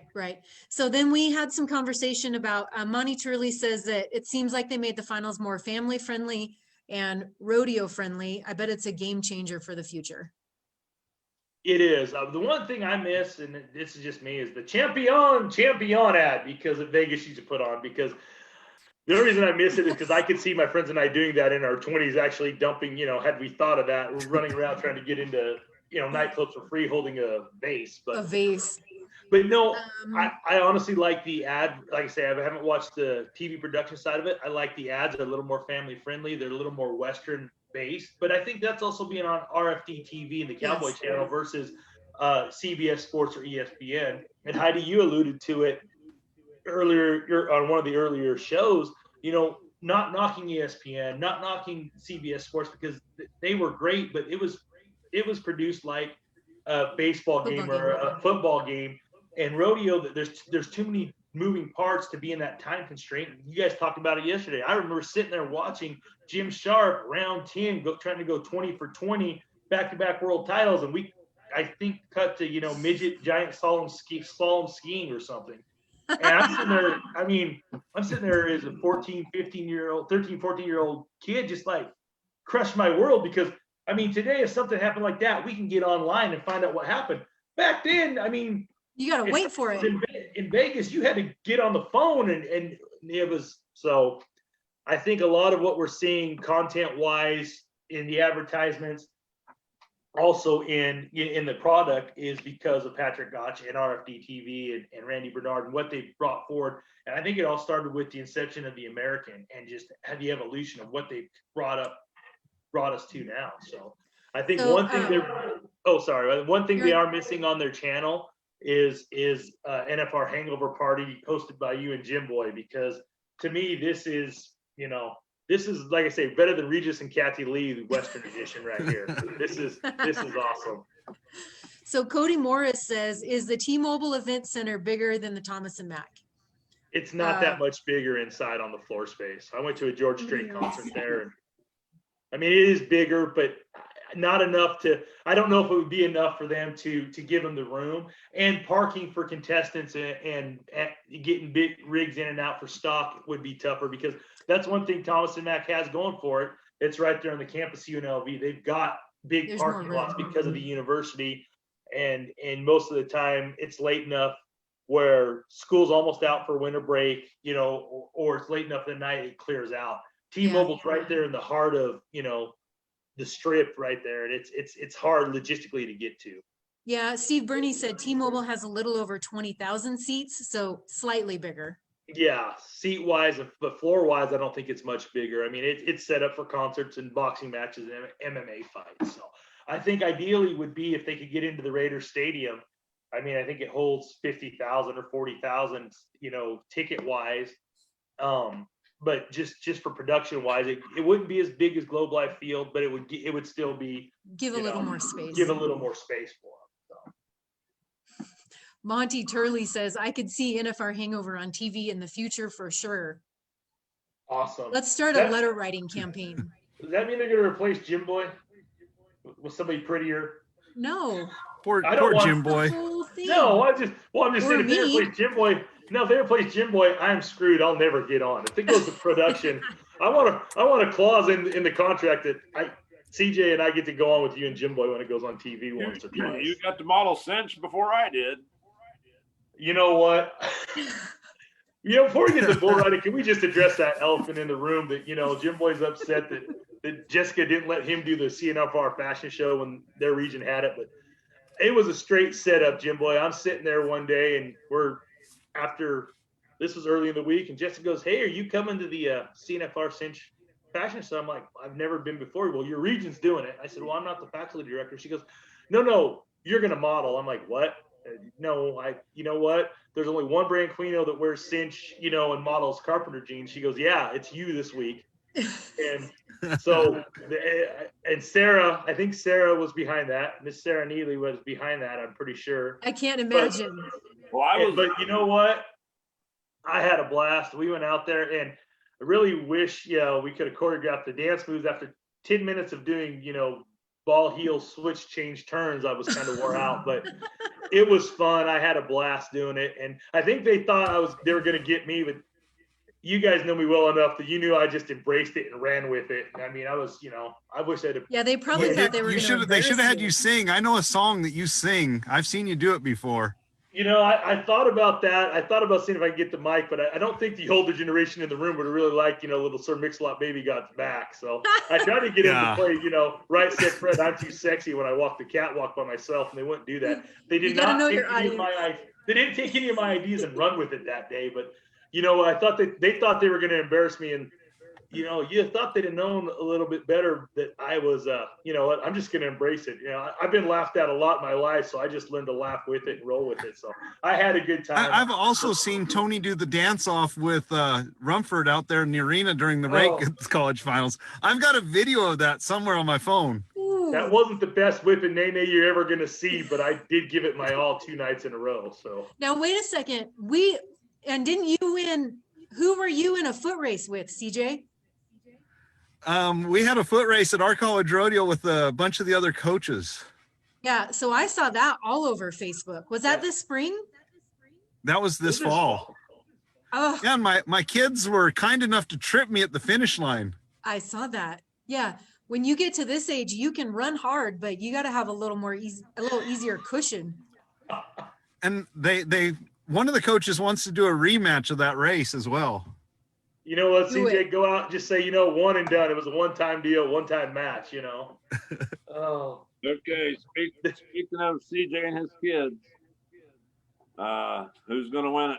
CJ, who's going to win the bull riding? I know who Heidi's pulling for, but sorry, Heidi. You know, slipped out of his grasp. Ty Wallace has been riding pretty tough here the last couple nights, but Colton Fritzland's up a bull on everybody. and we sat down last night and we were working on all the math and all the figures on it, and boy, it can go a lot of different ways. And the bull riding is so different than a lot of events because they might only ride 2 or 3 bulls tonight, and if they do that, you can throw everything out the window because it changes the payoff so much that it can change who wins how much in the round, and then the average can change because you're talking 5 and 6 head. There's Colton's the only one that's rode 6 and the rest of them have 5. So and he's 67 points up on Stetson on one bull, so he's at 517.5 on 6, and Stetson's at 450, Ty's at 444, and Kai's at 430. But this is, like I say, projecting, the projection, everybody's crystal ball worked, and they're projecting Stetson is your world champion. But like you say, CJ, bull riding is the one event you don't know how many you're going to cover in the tie down, breakaway, steer wrestling, even the saddle bronc and bareback. You know that you're going to have more than 6, 7, 8 ride or have good times. Barrel racing, bull riding, like I say, one guy could win it all and take all the money. So that's the one thing. But I will tell you this, CJ, both Ty Wallace and Kai have rode, Kai's hit a slump, the last few nights, but they've both rode outstanding. And you as a coach, I know you have you talk to those guys quite a bit, and you and I've talked, this week. What you bring to the table coaching those guys from the mental aspect and to help them with the business side of it and helping get their mind right. I'm sure they're both glad you're there, and especially Kai right now being a rookie and being his first NFR is glad to have you there to talk to and help him, get ready for this 10th round. Well, and Kai, he's in a lot different situation than a lot of these other guys that are there. Because of COVID, none of his family could come over this year. So he's been here at the finals basically by himself the whole time, which has made it really, I don't want to say made it really difficult for him because he has a really good support group. But for a kid his age, first finals, away from home, I thought he's handled it pretty great because, all those other guys have family and friends there with him. And he's basically got, the kids from Alpine. Cody Lambert has been phenomenal for Kai. Cody's an alumni of Sol Ross, and Kai's gone and spent a lot of time with him. And, Cody's done a lot for him, but, it's pretty amazing what he's accomplished. And then Ty, I think this is his 4th or 5th time to the finals, and he's rode great for a long time. And, he's always battled a lot of injuries. And this year I felt like this has probably been as healthy as he's been. And it's really shown with his riding this year that he's riding as good as he can. At the college finals one year, he won 2 of the 4 rounds. And I mean, when he's healthy and he's on, he's as good as anybody, I feel. He started one last night too. He was fixing to win the round last night too, it looked like. And then, it just there at the end, it just kind of faded off. And, I thought Kai's ride last night was higher than 83.5. And like I said, I'm watching from TV at home. I thought he was going to be in the high 80s too. And when 83.5 came in, I think I texted you. I was like, what did I miss? Because you were there. Yeah. What did I miss? And I just want to apologize for everybody that sits around me at the finals for what we do during the bull riding. So I saw your wife put a picture on Facebook. Lauren was not impressed with something last night. She was out, or sugar high. She crashed. The funny thing is, Lauren fell asleep before the team roping, and then when they started getting ready for the barrel racing, she woke up for the barrel racing, watched Haley, watched the barrel racing, watched Kai. Done. Shortly after, we were crashed again on the way home, but. Perfect. But they do have an ice skating rink out in front of Globe Life Field. And cool. Lauren went ice skating last night for a long time. Like we barely made it in for the start of the rodeo because she's seen snow twice in her life. And for the ice skating rink, that was pretty huge. And she did have a blast on the ice skating rink out in front of Globe Life Field. So Jim Boy, if you come down, I'll go ice skating with you out there. Please video that. I've done it. I can do it. Hey, speaking of that, CJ, your wife put on the video of Lauren ice skating out there, but you weren't the one helping her. Come on, I want to see father-daughter. No, I'm getting to the point where if I fall, something might break.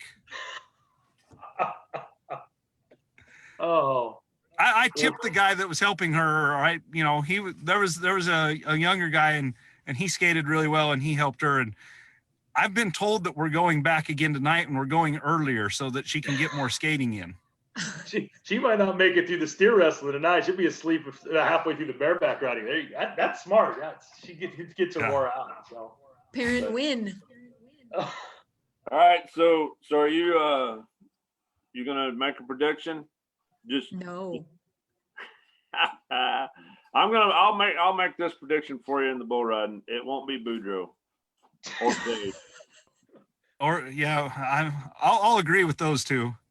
Hey, I've got two guys that I'm really pulling for, so I'm pretty biased. So that's fine. I'd love to see either one of those guys figure out a way to pull it out. Speaking of Sage, I mean, like I say, I think it's going to come down between. I think the top four guys. It's going to whoever covers tonight, be it Colton, Kai, Stetson, or Ty. Whoever covers tonight, and then if they more than one of them covers, whoever, you know, it's going to be whoever draws best tonight and utilizes that bull, which it is every night. But for a world title, it's coming down to, like say, a one header. But not to get off that, but do you think the pressure got to Sage trying to win 7 in a row, or do you think it was just a bad finals, or has the competition kind of closed the gap that he at the finals and circumstances? Because coming in, I know there's a lot of pressure. He wants 9 gold buckles to beat Donnie Gay, but you know, the next thing was, can I win 8 or 9 in a row? You know, because that's just unheard of. What do you guys think? Do you think the pressure got to him, or is it just a year, or just a lot of factors weighing in? 2 things. Well, I think. Go ahead if you want. Well, I think one, he's had some injuries this year, and 2, I think it's kind of like, you know, when Speed and Rich came on in the team roping world, they were so far out and way out in front of everybody. And then after a few years, everybody caught up to them, and, you know, they studied what they were doing and figured out and elevated their game. And I think, you know, Sage dominated the bull riding for the last 6 years. And I think those other guys have, you know, figured out what he was doing. I know, you know, a lot of those guys are working out a lot more, and they're doing a lot of things that they probably haven't done in the past. I know, you know, the cryotherapy and all that other chiropractors and masseuses and stuff to keep their bodies healthy, so they can be more competitive with a guy like Sage. And I think he's kind of helped all those other guys elevate their game as well. I'll tell you this: CJ mentioned the injuries, and where'd the bull fall on Sage? At San Antonio, if I remember right. But it's tough, and to come back from an injury, it's the mental game is so much of it, and I don't want, you know, everybody out there is going to say, oh, he's dogging on Sage. No, he's got a hell of a mental game. We all know that, or he wouldn't be where he's at. But I will say it's, you know, the injury deal, it's always there, and I get, and I'm going to say this year might have affected him more with how the COVID deal played out, where we got shut down, and then when you're sitting on the couch for an extended amount of time, not that you just sit on the couch, but the mental deal is hard to overcome.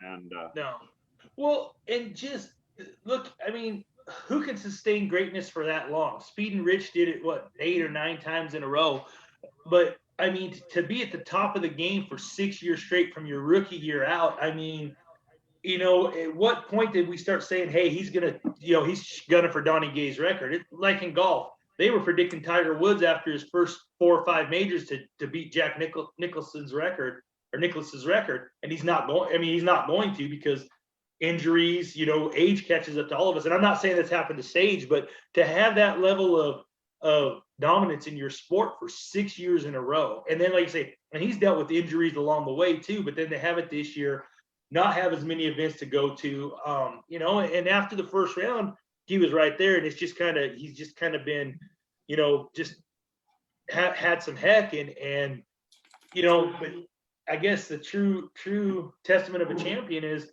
when you get knocked down off being the top is to come back. And I have no doubt in my mind, Sage is going to regroup and he's going to, come out guns blazing for 2021. But, it was, somebody put it on Facebook. I forget who it was, CJ. I think you liked it, but when Sage the other night, that one bullet was real lethargic, he rode him and they said, made some wisecrack joke. Donnie Gay slipped the bullet Ambien so they can mention, Sage's gunner for Donnie Gay's eight titles or something. But you no, need to go on Lazy Johnny Jackson's site and read the comments on that, because it was on that site and some lady went and put that, well, one Ambien wouldn't do it, and I've got to give my horse at least 12. Oh. She took it serious. Oh my God. And but somebody took a picture of that and sent it to me, but she literally took it serious, and she said, no, you'd have to give him a bull that size at least 12 pills.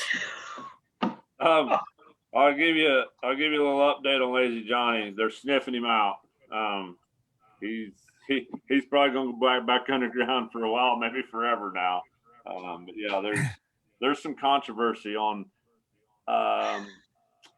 maybe the person behind Lazy Johnny. They're figuring him out. So I'll just leave it at that. Just leave it at that. So Kaylee Jones asked, how much of a factor was the minimum amount of rodeos? He didn't come into the finals with the lead that he usually has. Tony kind of touched on think that. Just the amount of rodeos didn't help him, maybe. Yeah, the amount of rodeos, the extreme bulls, because Sage has won a lot at those extreme bulls when they were having them too, to help build his leads and stuff. And yeah. And he wasn't the only one there. All the other guys were entered, but those extreme bulls helped him get some leads going in. And we've seen Sage have bad finals before. I know one year I think he rode 4 bulls is all, which is all. I couldn't ride the buck and shoots at the NFR, much less one bull. But rode 4 bulls, but he had a big enough lead that he overcame that. And like last year, look at the finals. What did Boudreaux wind up? Second in the world last year? I can't remember. Because he had an outstanding finals. So there's no, and it's just like with any world champion, and my brother's a perfect example with those 5 gold buckles. And I'm not taking away from anybody that's a multi-time world champion, but you've got to have some breaks go your way. The one year Luke won the world, he came in, it was him, Sean Greenfield, and I can't remember who the other one, but they were coming in, and Luke was the last guy out, but both guys in front of him broke the barrier. Doesn't mean Luke backed off at all, but that changes your mindset, because if those guys go out and they're 3-2 and they're up in the average, Sage has had had some fortune that, because guys have had bad finals. The year Garrett Smith came in there, battling with him, they were back and forth for a couple rounds, and then Garrett gets hurt, so he can't ride for a few rounds. It's just the nature of our game, and sometimes the breaks fall your way, sometimes they don't. This year for Sage, they just didn't. Clear back with him being hurt early in the year, COVID and everything else, and not taking anything away from him, because the man to win 6 gold buckles, it takes someone with a lot of talent, a lot of heart, a lot of try, and a lot of determination, and he has that. And this year just didn't go his way.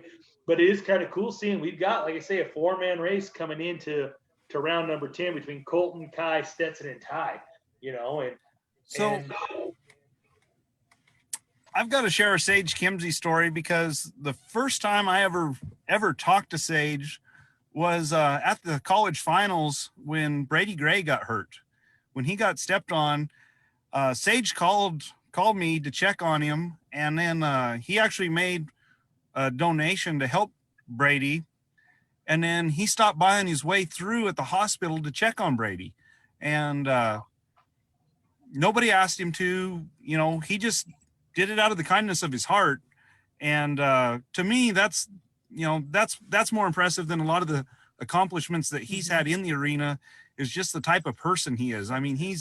He's actually a really good person, and didn't want any credit for it. Didn't care to have any fanfare about it or anything. But I just thought that was pretty impressive for a guy his age to be that grounded and and to go do something, out of his way he went out of his way to come through Casper to go visit Brady at the hospital. No, that is impressive. And what I love about him, like I say, I've never talked to him, never met him, but he is great. He is one of the greatest of all times. But there's no backup in him either, because that year at the American where he was there and they had all the PBR bull riders, and I think Sage was the invited bull rider and he won it. But he doesn't, he gets on the mic and they said, they were talking, well, how's it feel to beat these guys? He goes, they wanted to see who the best in the world was, and I guess we showed it today. And it didn't come across to me as arrogant. It just came across as, because we were always, for the longest time, comparing PBR versus the PRCA bull riders and this and that. And, for him, he's no backup, not afraid, but he has respect for everybody in the sport, I believe, be it the guys at the PBR, the PRCA. And you saw it with Boudreaux this year. They're letting him cross over more, and that's pretty cool, And like I said, that's why Boudreaux was my pick to win the average, because he's coming off that hot streak for the PBR finals a month ago.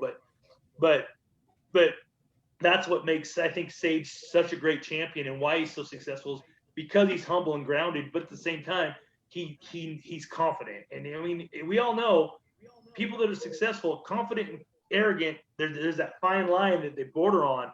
But some people may say, well, Sage comes off cocky, but I just think it's that confidence. But then to hear stories like that about what he did with Brady is phenomenal, because that's how grounded he is. And that's what's great about, once again, our Western lifestyle is, somebody's down, another story, the top of the game, the best in the business will step up. I got a story like that. It was Reno in '99. My brother Casey, bad bulldogging wreck. His ankle's going the wrong way. And that was the year after Mike Smith had won the world. And Mike Smith, they were carrying him out of the arena, and he knew who Casey was. This is before Luke, before Casey. Casey was actually the one making a name in rodeo, but Mike was the first one who said, "Hey, you need anything, Bubba?" Casey's in pain. It stretched him out, but Mike Smith was the one that was the first one there to talk to him. And I got over there that slack because he was going on a rodeo run. I was coming back from Casper, my last college finals as a competitor, and I was going by to see him, saying good luck over the fourth, and they told me he was hurt.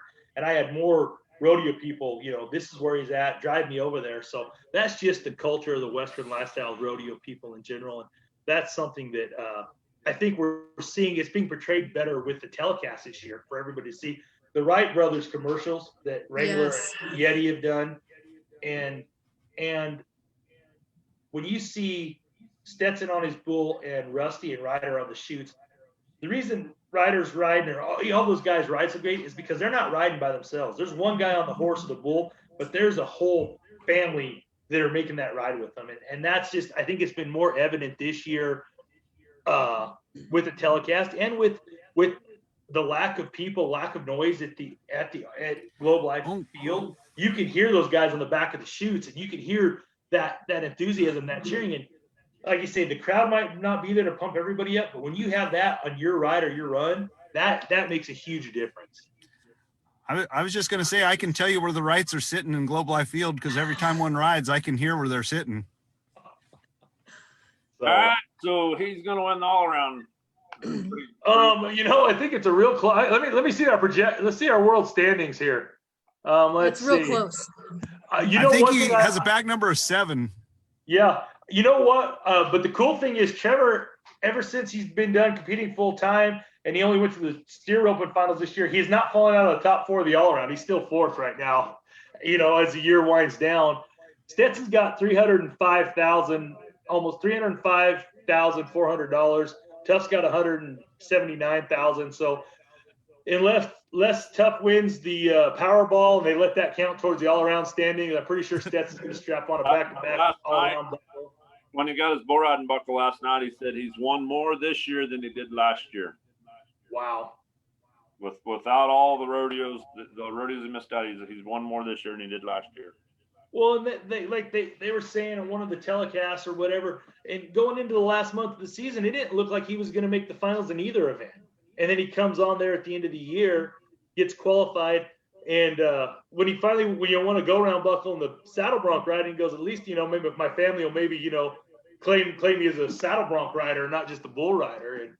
But the first night when he and Rusty both won the rounds in the saddle bronc and the bull riding, just to watch those guys interact and the love they have for each other. And they're talking to Stetson about, why are you the only bull rider? And he said, actually, the best bull rider in the family is right here is Rusty.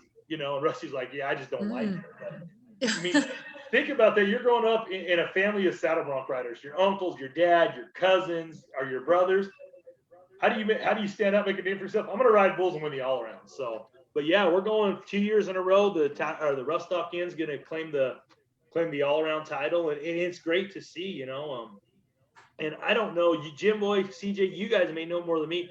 Who out there on the timed event side or in the Rustock arena, can give Stetson a run for the all around moving forward, because he's kind of got, he's young, he's talented, he's grounded, and he's a winner. I know in the middle of Trevor's deal, we had Ryan Jarrett get him that 1 year. I think that was a year Trevor decided he wanted to make the finals healing again and kind of put him behind the 8 ball. But Ryan Jarrett had a phenomenal year and not taken away. That was awesome in 2005 for the world title. But was it Jesse Beal that was kind of right in the middle of that race a few times with Trevor, but couldn't quite get it done? But who do we have out there now that they can give him? I mean, we got Tough, we got Clay Smith. Trevor, I think, is very happy being semi-retired, just winning gold buckles in the steer roping every year. And I think the steer ropers wish he'd semi-retire from that and go back to team roping full-time or something. So, well, we got Puddin, but I don't see him really wanting to be gone that long. Pretty good bronc rider and steer roper. Hey, He won the deal at Guyman. Steve Burney asks, who won the Linderman this year? I don't think they had a winner this year. They didn't have anybody qualify, huh? I think it's the first time in a long time I don't think they had anybody qualify. I might be wrong, but I haven't seen an announcement or heard anything on it. So, well, I don't know. I just got my NFR preview from the PSN in the mail yesterday. Timely as usual. Winning some stuff? Huh? Who are they predicting on winning the world? Before the finals started. I don't know. I was wondering if they waited to see who was going to be there for sure, who got kicked out for COVID. I got my mail yesterday. I'm like, are you freaking kidding me? Oh. Timely. That's what I was talking to Kai last night after the rodeo, and he's pretty much just been holed up in his hotel room because he's been afraid of getting COVID and doing one of the rapid tests and not being able to compete the rest of the week. Well, and what have you seen, CJ, being down there contestant-wise out and about during the day and stuff? Because, I mean, are they holding up pretty much themselves, or are they out and about with the fans and at the trade shows and stuff? I haven't hardly seen any. We went to the trade show yesterday, and I didn't hardly see any contestants. No autograph signings. Didn't see, normally like you go through the trade show and they're announcing, Luke's going to be signing at the Purina booth, or Matt Reeves is going to be at the WW booth from 2 to 3 o'clock. Didn't hear any of that yesterday. They'd be more likely to find Luke at the mini donut stand signing autographs. Yeah, me too.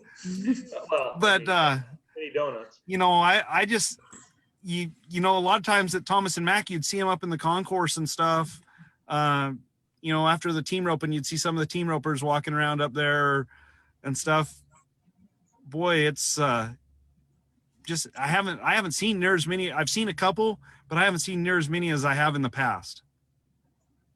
Well, they don't want to make it through the week. Well, yeah, and I think that with Donna K. Rule and Caleb Schmidt, getting pulled, right before, it's unfortunate it happened, but it was how we were going to be able to have the finals and not get it shut down. As if somebody tested positive, they had to go home and be out. And I think it really woke up all the contestants like, hey, this is a lot of the first timers. This is my first time. This is a lifelong dream. I don't want to go home halfway through the week because I, was out too late or out, not taking care of business. And it's like I said, what the PRCA did and what Globe Life Field, and I know Las Vegas events had a hand in it, the South Point with the buckle ceremony, what everybody's put together and following the protocol to the best of their ability and everything. It's a testament to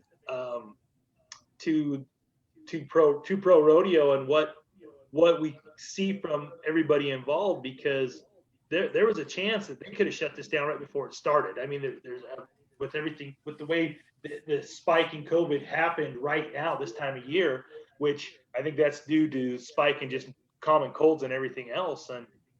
But it's a testament to the PRCA, to Globe Life Field, to everybody, the city of Arlington, everybody down there. So it's great, and a big tip of the hat to everybody involved to pull it off. They had 90 days to put this together. They did, and from what I've seen, I hope they keep going with the live feeds and the Cowboy Channel Plus, because that's one thing I'm interested in, because even if it goes back to Vegas, that's a 6-hour drive for us. We'd like going over there, see a bunch of people, but if I can watch it from the comfort of my house, you know what? Like I say, beer's a lot cheaper on my couch than it is in the concourse of Thomas and Mack and stuff. So, but or Globe Life Field, they're not stuff's not cheap at Globe Life either. $5.50 for a bottle of water. Ooh. Wow. So Deb Hayes, just to give everyone that's not familiar with what the Linderman is, Deb Hayes said, to be eligible for the Linderman Award, a cowboy must win at least $1,000 in 3 events. Those events must include at least 1 rough stock and 1 timed event. In 2020, no cowboy accomplished that feat for the first time since '96. Wow. And that goes back to limited number of rodeos. And like I said, a little harder back in '96. little harder, Jim boy. But that goes back to like they said, and I talked to Luke a bunch when he was out. He rodeoed this year coming back from that knee injury. But he goes, you go to a rodeo, even our, we didn't have any in California, but the little ones, you'd have 80 guys, and you get the best in the world at every rodeo. So it was hard, guys couldn't just slip off, and a guy that's maybe real strong in the saddle bronc riding and win his 20,000 there. And I'm going to slip off in team rope over here, bulldog. But you show up, all the wolves.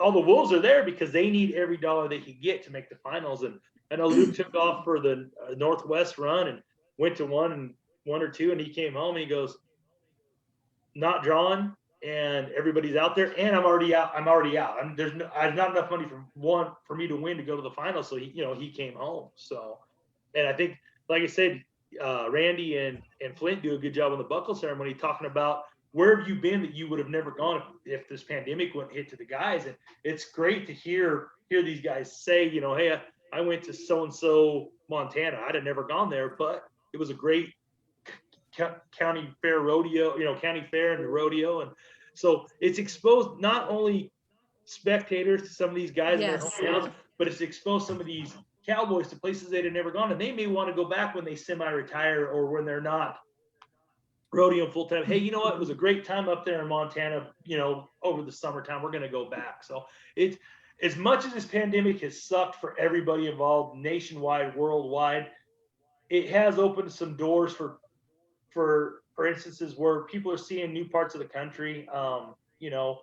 Families are I spent a lot more time with my brother and sister-in-law in Southern California because they were still having team roping. So we went down there this summer. We drove down there, I think, 12 out of 16 weekends to take my daughter breakaway roping and team roping because there's nothing going on here. But, as much as the stay-at-home order was in effect, the rodeo Western lifestyle, we were still out there doing stuff. And out here in California, I'm going to tell you what, the fact that we're fortunate because we live in an area, I do live in an area where, we still go to the ranch, we can still ride, we can get out. We got 6 junior high rodeos in this fall. We didn't advertise and put it out when we were having, we couldn't do any social media about it until they were done. But I feel bad for kids in other sports, especially out here on the West Coast, because they've shut down football, they've shut down basketball, they shut down everything. But the rodeo kids are still getting a chance to go compete, and with jackpots, we're still able to do it. So the Western lifestyle is something that is trudging through this pandemic better than a lot of other areas in our society. So. Yeah. Well, so boys, we're coming up on the 2-hour mark. I gotta go to the restroom. Live TV, folks. Live TV. I know we're getting close to wrapping up, but like I stated earlier, Heidi, what you and Jim Boy put together on the fly for this deal, the NFR Hangover Party, has been awesome. I've enjoyed being on it. As you guys can tell, I like to talk a lot. All our people that are listening on Facebook, Luke may be the commentator on Cowboy Channel RFD TV, but I'm the one with the better personality and look a lot better too. No beard, but no, what you guys put together on the fly is amazing, and the connection for all of us is through College Rodeo, Casper, Wyoming, the CNFR, and SEAL Team 7. CNFR SEAL Team 7. And, you know, quick story on that, when Jim Dewey Brown became the arena director, when Roger Walters became commissioner, somehow CJ and I got put in charge of the time event shoots. And they gave us walkie-talkie, so Jim Dewey could keep an eye on us. And we had to have the CB radio part up here strapped on, and we got coined SEAL Team 7. And part of my job was when Jim Dewey walked up to the time event, and I had to stand by him and act like a bodyguard, because that way he upset somebody. But talking about the production of the CNFR real quick before we get off here, and about how it's I don't say it's loosened up, but as shoot bosses, CJ and I think we're a little more user friendly to the contestants. We tell them to hustle up, let's go.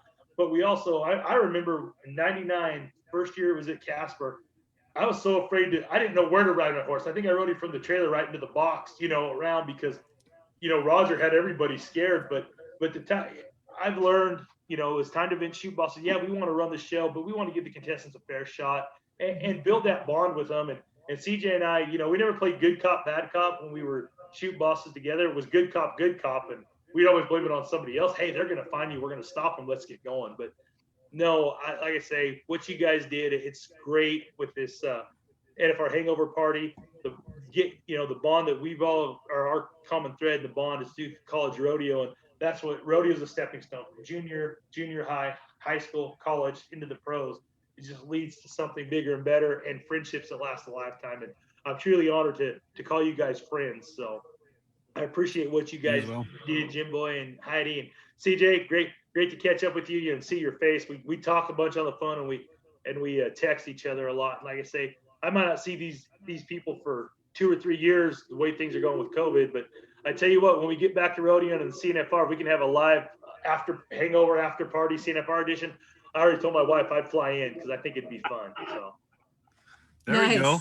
I think that's a good idea. So Jim Boy, do you have anything to add to wrap us up, or I'll do our sign off? We'll be on here tomorrow. Yeah, first ever round 10 wrap up, and I'm sure it'll be more than just round 10. As usual, we're going to talk about way more, because that's what we do. So tune in, and I'll talk about it tomorrow too. Monday at 2 p.m. Mountain Standard Time, we're going to kick back to College Rodeo 101. We're going to have University of Montana Western. We're going to have the coach for the Bulldogs on, Cody LaHaye. I have no idea how to say his last name, but we're going to find out about his rodeo program up there in Montana. And just like Jim Boy said, we're going to come back here tomorrow morning for round 10 wrap up, and kind of a week-long wrap up. So you guys don't want to miss it. Jim Boy, who do we have tomorrow? Mike Greenleaf, friend of mine from over at Greensburg, Kansas. He has a rodeo company called Medicine River Rodeo. They do college rodeos and open rodeos. This guy worked for Bronk Rumford for many years. He went on the Rodeo Europe deal. Very, very knowledgeable. Been around a lot of people. He generally goes up to Rapid City and picks up for Suttons. He's picked up for several different people around Frontier. So he's been involved with multiple contractors, and has put together a pretty good little horse breeding program. And when I hire him for my college rodeo, it's not just for the stock, it's for production value. He does my opening for me, and they care about both ends of the arena. Some contractors they're just there for the rough stock, but they'll be down there. It's worth a lot for me to have someone running the time event end as well. But very knowledgeable. There's people around here that maybe get a little tired of him, but when COVID was kind of shutting things down around here, he was supposed to have an open rodeo at there at Greensburg, and there was a lot of question as to whether they could or should have that rodeo. So he wound up making it a little rough stock deal, and went over great. There's a guy that's running for state senate that got behind him. and got some lawyers involved. And I mean, it went to the governor's desk as to whether they could do that deal or not. He pushed for it. And, you know, I really think that was by him. He accomplished something there that I think helped even Dodge City's pro rodeo be able to have a rodeo and some other things. Anyhow, very knowledgeable. He'll be interesting. It's, you know, part of the premise of this show was we used to get together each morning after the rodeo and on the phone and discuss things. And if we could only get him and his brother on here both, you know, they have a little deal at their rodeos called something about with the cooler, sitting around the cooler or something. I don't know. But anyhow, it'll be a good show. Same time tomorrow morning. It'll be the only wrap up show. You know, generally tonight there's no buckle ceremony. They give out the world champions and see y'all. But tomorrow morning could be our best show ever. I mean, as far as viewership, I'm not saying, you know, but ouch, driving home. Yeah, that's what I was thinking. No, I'm just saying. Hey, look at that knife. People don't have much going on tomorrow. They can, you know, No. driving home, be a good chance to be something to listen to. You know, yeah, if you guys going a little later in your time, I might get up and watch it live, but it's Sunday morning and I've been up early last Sunday and Saturday, so I might try to sleep in. I'm going to struggle as well. No, I tell you what, I will be on watching because this has been, like I said, what you guys are doing is, I mean, I put my headphones on, put on Facebook, go to the gym or go out and do my jog, and it just, it makes the time go by. Can you guys do that every day? Because I really hate working out, and it really helps when to have people, a subject that I really like on. So. I can't do it. It's affected my workout routine. Yes, mine too. I love it. I love it. Well, Yeah. Heidi, Jim Boyd, thank you guys very much for having me on Thank you, again. guys. CJ, great catching you. Great to see you, bud. Enjoy the rodeo tonight. And hey, tomorrow's show's going to be great because we are going to crown some world champions tonight. And the predictions could be all wrong, just like, you know, anything else. It could be all wrong. So That is enjoyed true. it. I appreciate being on here. And you've got a great format and forum, Heidi, for college rodeo 101, everything. So thank you for putting this together, both you and Jim Boyd. Thank you. Thank you Yep, guys so thank you much guys. for joining us. So we'll do a quick wrap up. Again, I want to give a shout out to our partners and our sponsors that have helped us do this BS for hour and a half, 2 hours every morning for the last week. It's been awesome. Garden City Community College, Double Rafter Rodeo, also Cinch Jeans, and this platform, Bullfrog Creatives. I don't know what the future holds for Bullfrog Creatives. We'll keep on promoting rodeo and college rodeo as we can, and we'll see what else happens. So we will see you guys tomorrow morning, 8 a.m. Mountain Standard Time. Catch you then.